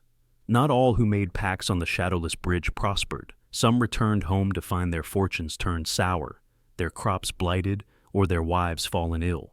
Others thrived, their secrets safe until age or guilt consumed them. The church, ever watchful, grew suspicious. Was this place a den of sin? A crack in the order of things through which evil might seep? Records remain of priests and bishops traveling from far-off cathedrals to see the bridge for themselves. Some tried to sanctify it, blessing the stones with holy water, but the effect persisted. Others ordered vigils and fasts, hoping that denial might bring back the shadow, but the sun refused to comply. In frustration, one bishop threatened to tear the bridge down, only to find his men stricken with fever, unable to lift even a single stone. As years passed, the legends grew. The bridge became a character in its own right, its shadowlessness a magnet for outcasts and visionaries, poets and madmen. Wars came and went, lords died and were forgotten, but still the bridge stood, unmoved by time or weather, its pale stones glowing at dusk, alone among the gathering dark. Some said the bridge was a reminder that there are places in the world beyond judgment, places where the rules can be bent, if only for a moment, and where even the sun turns its face away.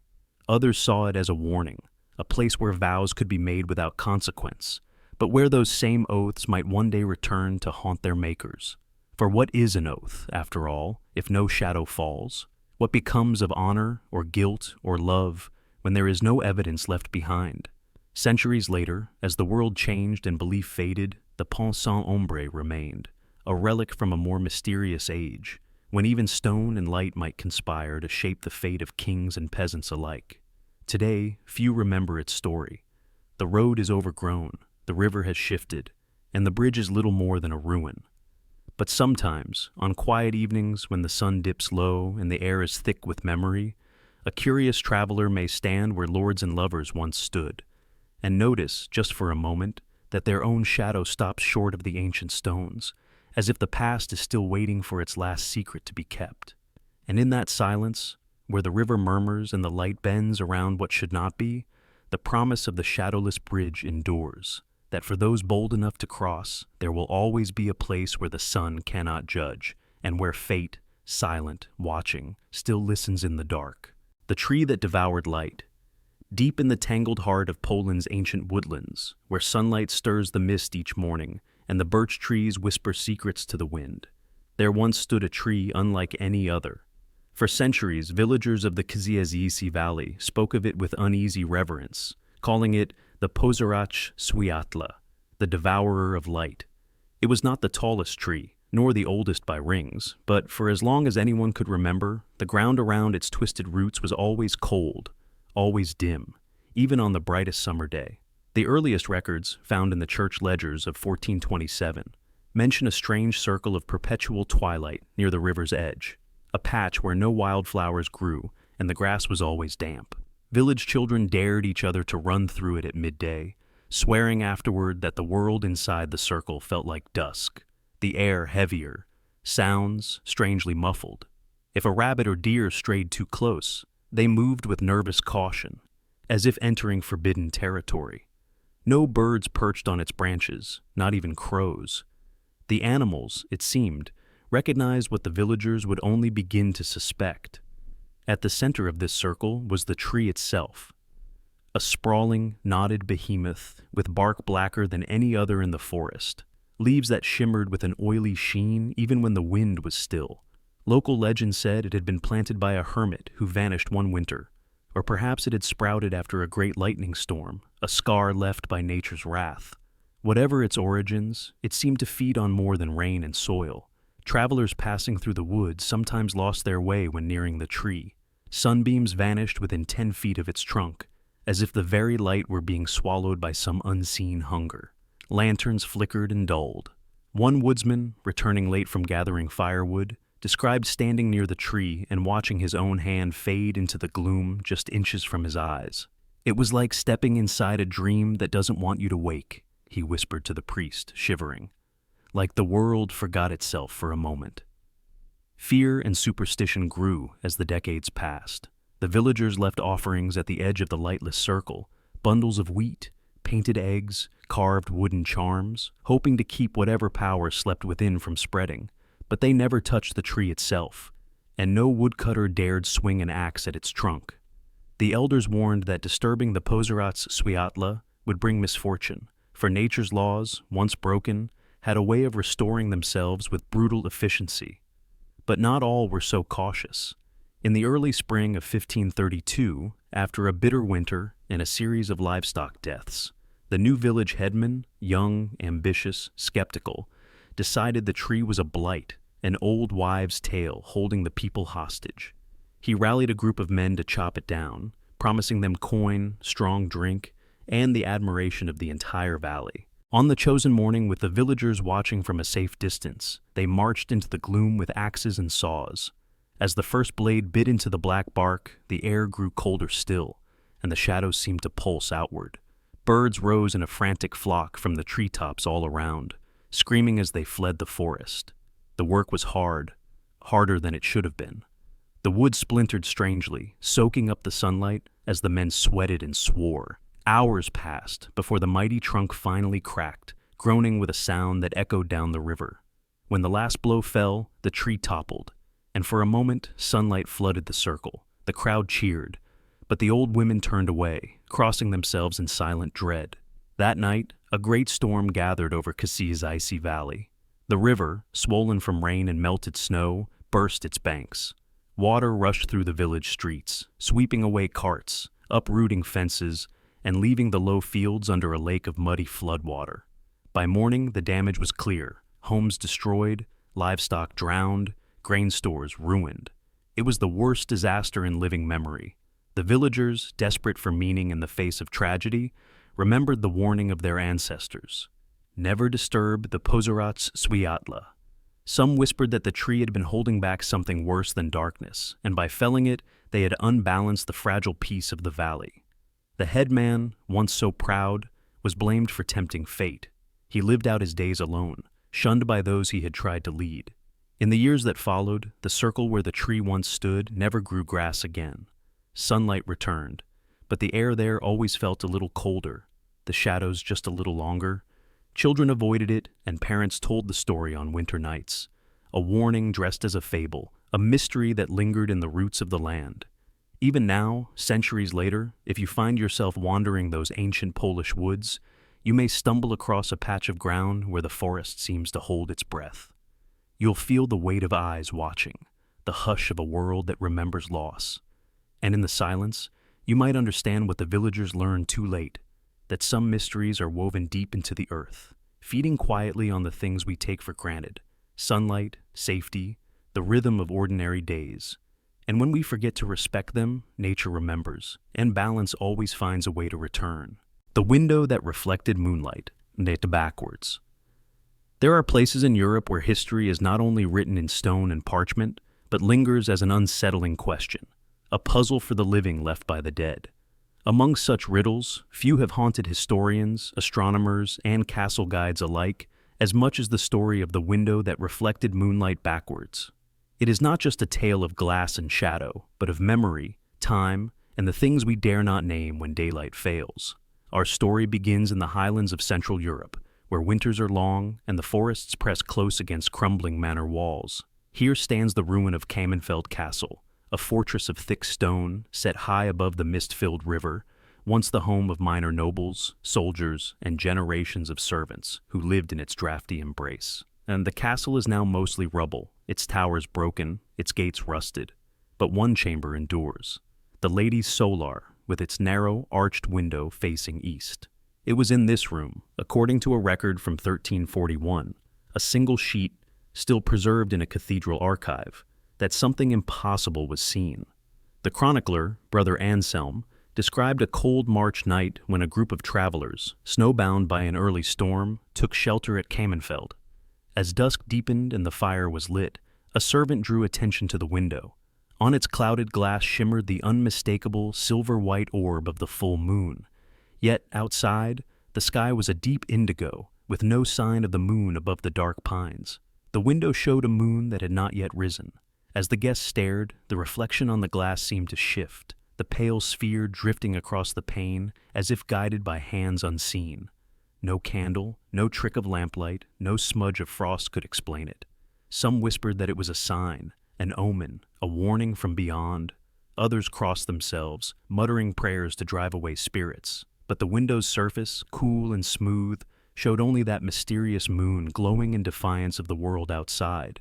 The account goes on. When the castle steward led the travelers up to the parapets much later in the evening, the moon was only just cresting the tree line, an hour behind the reflection's slow, silent parade across the window's face. The moon outside matched the one within, not in the present, but in delay. One guest, a scholar from Prague, wrote that it was as though the window remembered the moonlight of the day before, offering a vision from the past as a preview of the night to come. Word of the mirror from the day before spread. Over the decades, more accounts appeared, each with the same strange sequence.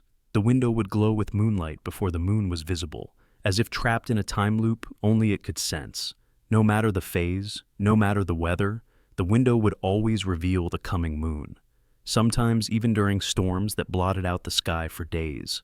The villagers began to avoid the eastern wing, fearful of what they called the ghost glass. By the 15th century, the phenomenon had become infamous. Pilgrims and magicians came from across the region to witness it. The glass itself was ordinary to the touch, cold in winter, warm in the midday sun, set in a simple stone frame. Yet legends grew, that the window was a gift from a wandering Moorish craftsman, or that it was enchanted by the castle's first lady to watch for the return of her lost lover. Others said it was a punishment, a cursed relic from a forgotten betrayal, forever showing the moon that could not be reached. Local priests tried to bless the room, but their prayers fell flat. One bishop in 1462 wrote in his diary that he felt watched by the past itself whenever he stood near the window. Some nights, they said, the reflection would linger for hours, casting pale light onto the chamber's stone floor, even as the outside world remained dark. No one ever found a pattern in the moon's early arrival. Sometimes it was a perfect full disk, sometimes a slim crescent, always accurate, always in advance. The Renaissance brought new eyes to Kamenfeld. Astronomers, fascinated by celestial mysteries, visited to study the phenomenon. They charted the real moon's path, compared it to the window's reflection, and found that the glass showed the moon exactly as it would appear the following night. Never sooner, never later. This led to heated debates. Was the window a bizarre accident of craftsmanship, a relic of lost science, or a portal to some deeper truth about time and memory? The castle's fortunes declined. Wars swept through the region, and Kamenfeld was sacked more than once. In 1638, during a siege, a cannonball shattered much of the eastern wall, but the window survived. Soldiers claimed to see ghostly figures in the moonlight cast across the floor, dancers, lovers, or lost children. When the moon was new and absent from the sky, the window showed nothing at all, only the black glass, cold as obsidian, holding secrets beyond words. In the centuries that followed, the castle fell to ruin, and the Lady Solar became a haunt for the desperate and the curious. Superstitions persisted. Lovers would sneak in hoping for a glimpse of their future, while widows left offerings at the sill, praying to see lost faces in the strange light. By the 19th century, a few travelers and amateur scientists still made the trek to the ruins, but none could explain or replicate what they saw. Some took fragments of fallen glass. None showed the moon, only dust and reflection like any common pane. Yet the original window remained, set into its stone arch, as if immune to age and accident. Modern researchers have speculated wildly. Perhaps the glass was doped with a mineral unknown to medieval science, or shaped by some ancient process now lost. A few whispered that the castle stands at a place where time folds, where memory and reality leak into one another. But no laboratory or microscope has found anything unusual. The mystery endures. Today, the remains of Kamenfeld Castle are swallowed by forest. Yet some say that on certain nights, when the wind howls and the moon hides below the horizon, the Lady Solar still glows with a light that comes from yesterday. A moon that will rise, seen in a window that remembers what the world has forgotten. And if you stand there long enough, waiting for the darkness to break, you might realize you are staring not just at a trick of stone and glass, but at the shape of time itself, shining backwards into the haunted heart of history. The bell tower that cast a moving shadow before ringing, in the heart of an old European village, hidden behind walls of crumbling stone and winding lanes where the past clings like ivy, stands a bell tower that has haunted the memories of generations. Its spire, jagged against the morning sky, is ordinary by day. But as the village's clocks drift toward the hour, something happens. Something so subtle, so easily missed by outsiders, that only those born in the shadow of its bells know what to watch for. It begins in the moments just before the bell tolls, at dawn, at noon, at dusk, and especially on those storm-laden evenings when the sky presses low over the earth. As the hour approaches, the bell tower's shadow, cast across the square and into the streets, begins to stir. Not with the sun's slow arc, nor with the drifting clouds above, but with a restless, uncanny motion that defies all reason. The shadow stretches, bending and curling around corners where the light does not reach, slipping over cobbles and up the old fountain, creeping into the alleys as if searching for something lost. Villagers would watch from shuttered windows or behind cracked doors, holding their breath as the shape of the shadow seemed to melt and reform. Some described it as lengthening impossibly, running like black water over the stones. Others swore they saw it flicker, shiver, as if moved by a wind that did not exist. And in those final seconds before the bell rang, the shadow was not always a tower's neat outline, but something else, something that seemed to ripple and split. The oldest stories, passed from parent to child over bread and wine, claimed that if you stared long enough, you could see figures in the dark. Shapes that did not belong, a stooped woman with a heavy shawl, a barefoot child, a man hunched as if under a burden, all shifting in the edge of the shade. These figures would vanish the moment the bell rang, dissolving back into the straight, solemn line of the tower's true shadow. But the memory of what you saw, if you dared look, would linger, icy and unforgettable. The villagers learned to treat the phenomenon with a kind of ritual caution. Children were told never to play near the tower at the top of the hour. Shopkeepers closed their shutters. Even the parish priest, who dismissed old superstitions from the pulpit, could be seen pausing in the sacristy, eyes averted from the window as the shadow began its silent performance. No one, it was said, wanted to meet their own reflection in the darkness. Attempts to explain it came and went with the years. Some said it was an illusion, an odd trick of light and architecture caused by the uneven stones of the square or the particular tilt of the tower. Artists from the city arrived, sketchbooks in hand, hoping to capture the phenomenon, but their drawings always seemed to miss the mark. They recorded a shadow, yes, but not the feeling. Not the sense of being watched, not the prickle on your skin as the outline seemed to reach for you, or the cold certainty that something in the tower knew you were there. One winter, when a group of skeptics from a nearby university set up cameras and measuring tools in the square, they hoped to dispel the legend. They charted the sun's movement, mapped the streets, and recorded dozens of tollings. But their film, when developed, revealed only the expected, a lengthening, softening shadow, nothing more. Yet among the villagers, it was whispered that during the experiment, the bell's chime sounded hollow, uncertain, as if resenting the scrutiny. Then there were the stories no one wanted to tell, the ones that surfaced only in whispers after too much wine, like the night the tower rang at the wrong hour, and an old woman was found wandering in the square, muttering about children dancing in the dark. Or the time a young man dared to stand in the center of the shadow at midnight, only to collapse, shaking, unable to speak for days. Or the handful of times the bell tolled 13 instead of 12, and the village dogs howled until sunrise. Records from centuries past suggest the phenomenon was not always there.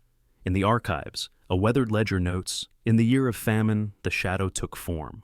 That year, 1647, famine and fever ravaged the countryside, The bell rang for funerals so often that the rope wore through in a single season. Some say the shadow's strangeness began then, as if sorrow had soaked into the stone and would not let go. Other stories reach further back, to the tower's construction. Legends claim it was built over the ruins of an older chapel, and that the ground beneath is thick with the bones of forgotten villagers, those who died in plague, in war, or from secrets no one dared to record. A mason's diary, found hidden behind a loose brick in the sacristy, describes strange chills on the night the bell was hoisted into place.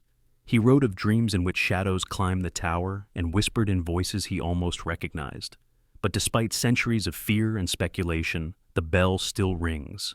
The villagers still mark the hours by its voice, still gather in the square for market or festival, still live and love and die in the tower's shade. Life continues because it must. Yet, with each passing year, fewer are willing to watch as the hour approaches. Fewer remember the faces that sometimes flicker in the darkness. Fewer dare to stand in the shadow when it moves. For what is a shadow, if not a memory? A lingering imprint of all that has come before, stretched out by the sun or by sorrow, always returning at the appointed hour. And what is a bell, if not a summons? A call to witness, to remember, to fear? So if you ever visit that village, and the hour draws near, you may find yourself pausing as the bell tower's shadow stirs across the stones. Look closely, if you dare. You may see nothing at all, or you may glimpse something that cannot be explained, a movement in the dark that echoes with all the hours, all the losses, all the lives that have ever passed beneath the tower's gaze. And when the bell rings, and the shadow snaps back into its ordinary shape, you will know what the villagers have always known, that some stories do not end when the hour passes. Some shadows, once cast, move in ways we are not meant to understand. The lake where daylight froze. In the high heart of the Pyrenees, where the air is thin and the world is reduced to granite, snow, and sky, there lies a lake whispered about in shepherds' tales and tucked away in the footnotes of ancient travel journals.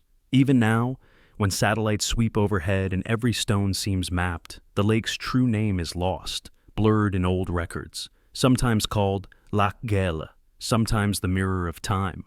But to those who lived near its icy shores, it was simply the place where daylight froze.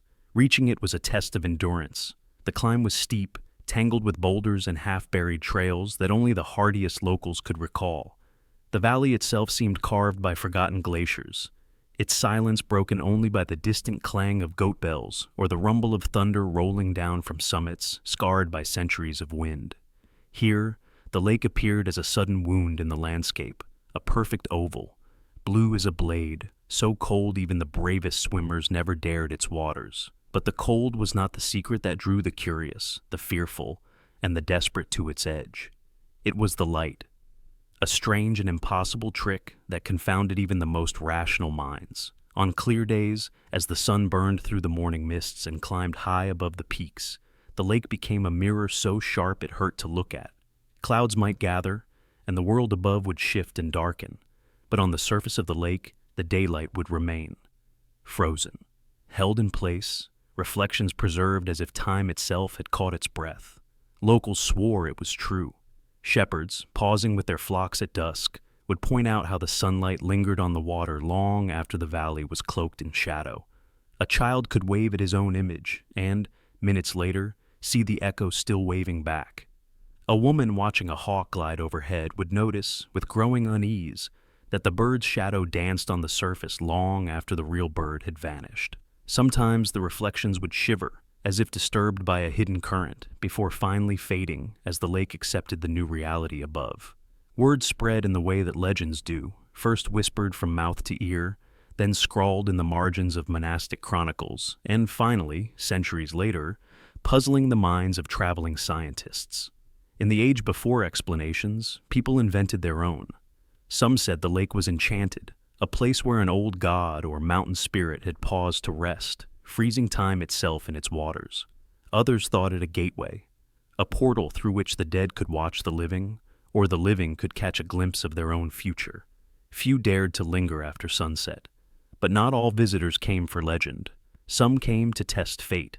In the late 14th century, a wandering monk seeking refuge from the plague described how, on a day of storms, he saw sunlight shimmering on the lake's surface while the sky above churned black. He wrote, with trembling script, that he felt watched, weighed, and judged by the ghosts of the light.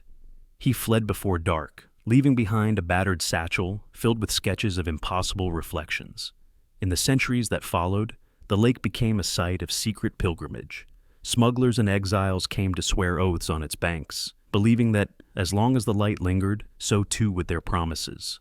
A local legend tells of two rival chieftains who met at the lake to seal a fragile peace. Their reflections, caught side by side in the midday sun, lingered on the water long after the men had turned away, their pact binding until the surface finally cleared. But most who came were content to marvel, and then to fear. As science crept across Europe and the unknown became ever smaller, the lake's secret grew more precious.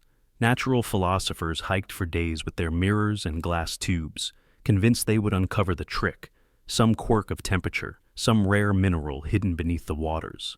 A 17th century French astronomer wrote of timing the echo of the clouds on the lake's surface, noting with growing unease that the delay could last as long as a man's final breath. He returned year after year, never solving the mystery, only deepening it. To the villagers, the phenomenon became part of daily life and deep superstition. Children were forbidden to play near the water at dusk, lest their reflections linger and be stolen by whatever power dwelt below.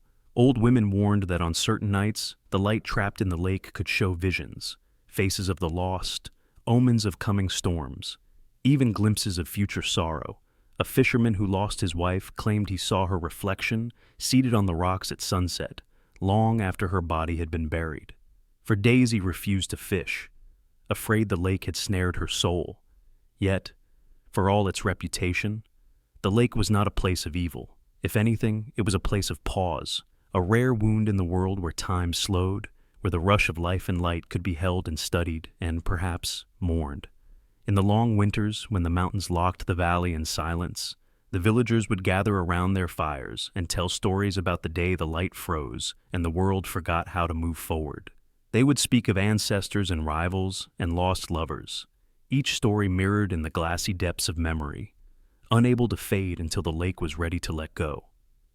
And then, as the centuries shifted and the world outside became louder, faster, brighter, the lake remained unchanged, a silent witness to the passage of time, the freezing and thawing of days and destinies. Travelers who found it by chance might see, for a moment, the world as it was, a place of impossible beauty and impossible sorrow, where the past was never quite finished and the future always waited to be reflected. Today, few seek the lake. Maps mark it as nothing special, a blue smudge among thousands. But every so often, when the sun catches the valley at just the right angle and the wind falls silent, you might glimpse on its surface a memory. Sunlight, a bird's wing, a forgotten face, held perfectly in place, as if the world, for one impossible moment, had decided not to let go. In the heart of the Pyrenees, daylight still freezes, and the lake remembers what the rest of us are always trying to forget. That sometimes, to see the truth, we must watch not what moves, but what chooses to remain. The courtyard that was bright at midnight.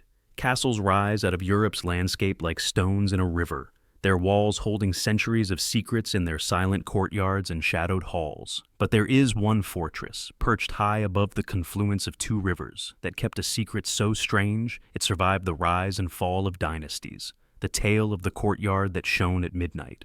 For generations, travelers and lords alike spoke in hushed tones of a single square of ancient flagstone that, during every full moon, would glow with a soft, unearthly radiance, light with no torch, no fire, no candle, nothing but the midnight itself and the gaze of the moon.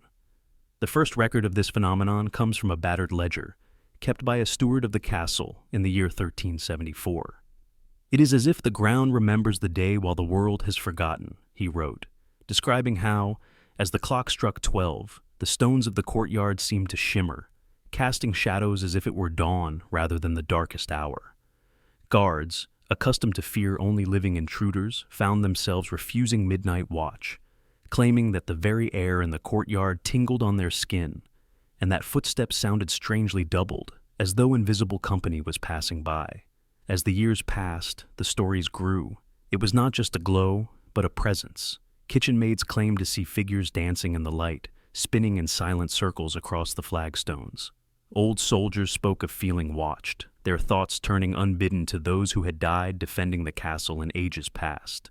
By the late 1400s, the legend had taken hold so firmly that visiting nobles would schedule their stays to coincide with the full moon, hoping to witness the strange brilliance themselves. Scholars came with astrolabes and ink, eager to explain the impossible. They measured, they mapped, they searched for tricks of marble or veins of luminous stone. But none could explain why, on the night when the moon rode highest, the courtyard glowed not white or yellow, but with a pale blue hue, as if the light had traveled from another world. The villagers in the shadow of the castle said the glow was the work of the souls of the dead, the countless men, women, and children who had perished within those walls, their memories too heavy to leave the earth entirely. One legend told of a massacre during a siege long before written memory, when the defenders, knowing they would die, swore to watch over their home for eternity.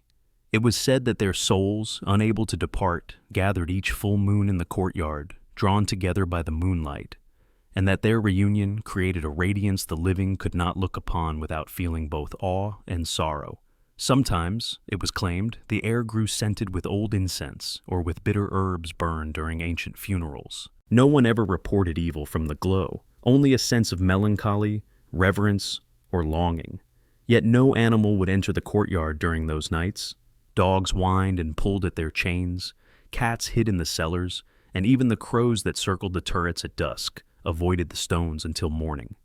The servants told tales of finding white feathers, cold to the touch, scattered on the glowing flagstones come dawn. One chronicler, a monk exiled for political reasons, described his own vigil. I sat alone with the stones and the moon. As midnight tolled, a quiet grew so thick I could hear my own breath. The light did not burn, but it illuminated memories. I saw not ghosts, but the memory of those who had stood here before. I wept, though I knew not why. Through wars, plagues, and the long, grinding passage of centuries, the courtyard's midnight glow persisted. Not every full moon, the records suggest. Sometimes the light failed, sometimes it was brighter, sometimes it seemed to dance as if rejoicing or grieving in silence.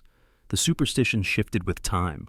Some said that to stand in the center of the glowing square was to be blessed with wisdom or haunted by dreams of the past.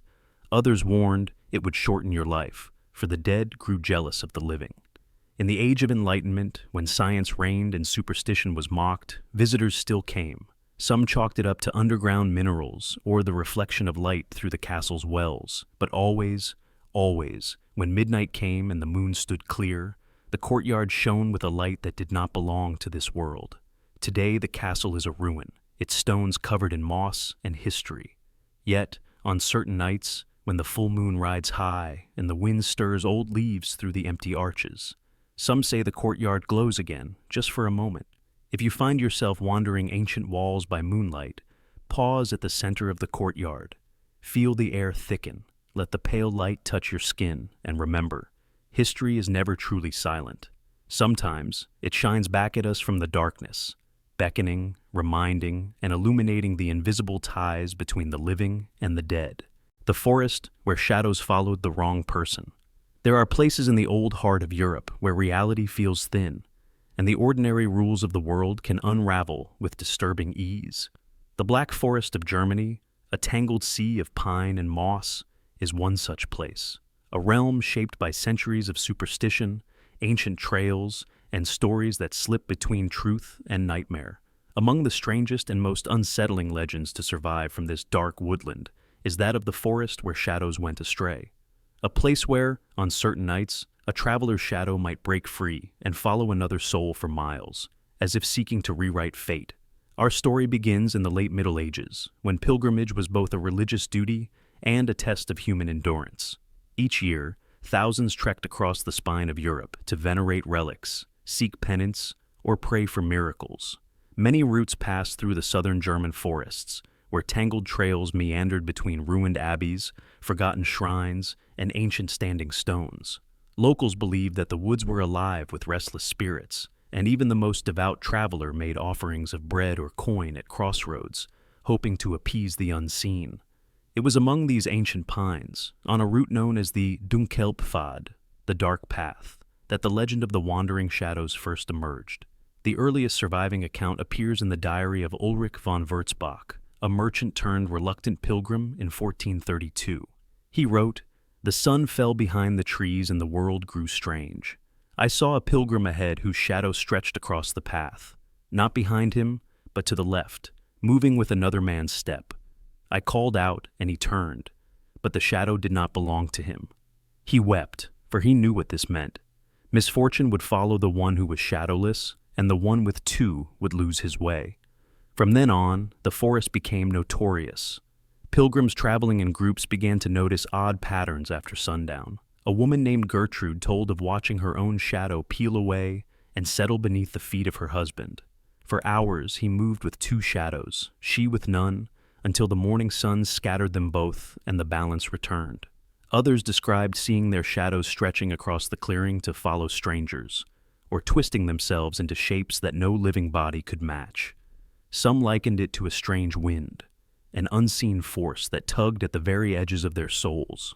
Priests debated the meaning of these events. Some argued it was a sign of purgatory made manifest, a warning that the forest itself was a liminal space between worlds. Superstitious peasants blamed old pagan gods, or the restless spirits of those buried without proper rites. The practical-minded suggested tricks of the light, the strange angles of the late afternoon sun, or the shimmer of low mist on the mossy ground. But the stories kept coming, too persistent and too similar to dismiss. Medieval chroniclers were both fascinated and unsettled. One, Father Matthias of Ulm, recorded more than a dozen incidents in a single year. Two men entered the woods together. When they reached the clearing, one had lost his shadow entirely, while the other cast two. The shadowless man fell ill soon after, raving that he had become invisible to God. Another wrote of a group of nuns who, after losing their shadows, spent the night in tearful prayer, convinced they would not reach their pilgrimage's end. In time, the legend became a kind of cautionary tale. Guides who led travelers through the Dunkelpfad would instruct them to keep close together, to avoid stepping in one another's footprints, and to never, under any circumstances, look back after passing through a sunlit clearing. Some claimed that if you noticed your shadow had gone missing, you must speak your true name 3 times and step backward until it returned, or risk wandering lost forever. The idea that identity itself could be undone, that something as intimate as your shadow might abandon you, seeped into the region's folklore. Children were warned that if they misbehaved in the forest, their shadows would find better company and leave them hollow. As the centuries turned and science advanced, attempts were made to explain the phenomenon. Botanists cataloged the oddities of the Black Forest, its unique microclimates, the thick canopy that filtered sunlight into a dappled, shifting web, and the dense fogs that could render even the sharpest silhouette vague and mobile. Some suggested that unusual minerals in the soil or airborne spores might refract light in unpredictable ways, causing shadows to stretch and drift in bizarre patterns. Yet none of these explanations could account for the tales of shadows deliberately following the wrong person, or the stories of travelers who lost all memory of their time in the woods, emerging shaken and unable to recall whose shadow they'd carried. Even as the old pilgrimage routes faded and the world outside grew brighter, the legend endured. In the 18th and 19th centuries, romantic poets and artists rediscovered the Black Forest's mysteries, finding inspiration in its uncanny tales. Goethe himself referenced the wandering shadows in a letter, musing on the nature of identity and the thinness of the boundary between self and other. By the early 20th century, the legend had become a local curiosity, with villagers telling stories of strangers who arrived in town walking with two shadows, always silent and always alone. Today the forest remains, a place of beauty and dread, where the ancient trees hold secrets older than memory. Hikers and wanderers sometimes speak of moments when the light grows strange and their shadows seem to flicker, as if torn between paths. Locals still avoid certain trails after dusk, and old warnings are quietly passed down. Never walk the dark path alone. Never call out to your shadow in the half-light. And if you find yourself suddenly doubled or empty of shade, turn back and leave the forest before nightfall, because some mysteries are more than tricks of the sun or tricks of the mind. Some are echoes of the deep primal fears that have always haunted humanity. the terror of losing oneself, the dread of being copied or erased or replaced. In the Black Forest, where reality bends and shadows have minds of their own, these fears take form and walk beside you or behind you, or, if you're unlucky, in the footprints of a stranger you'll never meet. And so, the next time you wander beneath ancient trees and the world seems to grow thin, glance over your shoulder. Make sure the shadow you see is truly your own. Some stories follow us through centuries, and some, it seems, never truly fade. He shrine where the sun never shined. In the far north of Norway, where the fjords carve the land into fragments and summer nights glow with endless twilight, there stands a stone shrine so old it seems less built than summoned from the living rock. Set atop a barren hill where wind shears away all but the toughest moss, the shrine is simple. 4 granite pillars, a capstone etched with runes, and within, a low stone altar. To a passing traveler, it might seem like one of 1,000 Norse relics scattered across the wild, except for a single inexplicable detail. For 300 years, no sunlight ever touched its surface.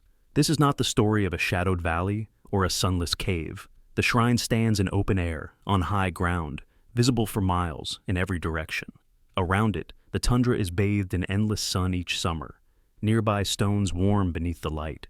But the shrine itself, as chronicled in village records since the 1600s, remained forever in a pool of gray, untouched by any ray, no matter the season or hour. Not even during the midnight sun, when the rest of the world was awash in gold, did the shrine reflect so much as a glimmer.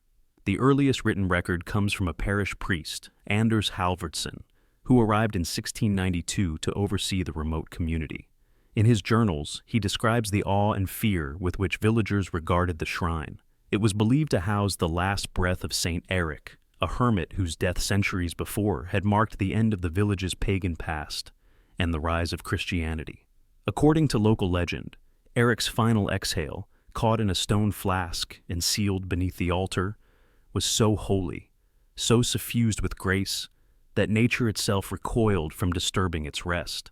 Father Anders visited the shrine often, driven by curiosity and a sense of duty. He measured the sun's path, marking every solstice and equinox, watching as the light crept across the hillside, touching every rock and root except the cold gray altar.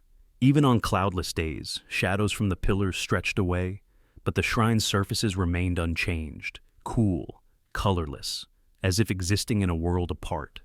The villagers would not approach, except on the eve of St. Eric's Day, when they gathered in silence to leave offerings of bread and berries at the boundary where the light failed. As time wore on, the phenomenon became not just a curiosity, but a pillar of village identity. Generations were born and died beneath its silent presence. Children were warned never to step within the circle of shade. It was said those who did would leave part of themselves behind. During long winters, when darkness ruled, the shrine seemed no different. But each spring, as the sun returned and the land awakened, the difference was impossible to ignore. Natural philosophers arrived during the Enlightenment, equipped with instruments, mirrors, and skepticism. They measured angles, calculated the tilt of the earth, tried to explain the effect as a trick of geography or a rare atmospheric lensing. Some theorized that the stone's composition was uniquely absorptive, drinking in all light and reflecting none. Yet samples chipped from the outer stones, always at night, never by day, proved ordinary, matching granite found elsewhere in the region.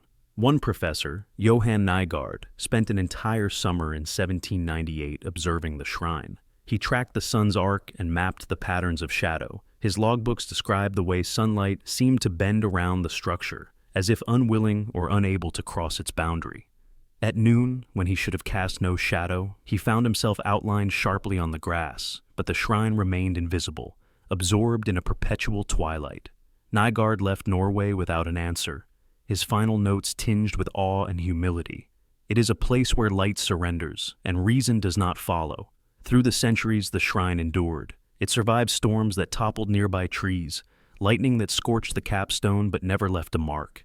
During the plague years of the 18th century, desperate families carried the sick to its edge, praying the saint's final breath would grant healing, or at least peace. Some swore the air within the shrine was warmer than outside, sweet with the scent of pine even in winter. Others said it was icy, the cold leaching into their bones, as if time itself had paused. In the 20th century, as roads reached farther north and science marched on, the legend faded from the wider world. But to the villagers, the shrine remained central, a mute guardian, a paradox impossible to ignore.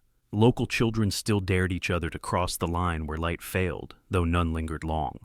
A few left small tokens, runes, coins, scraps of poetry, hidden in cracks between the stones.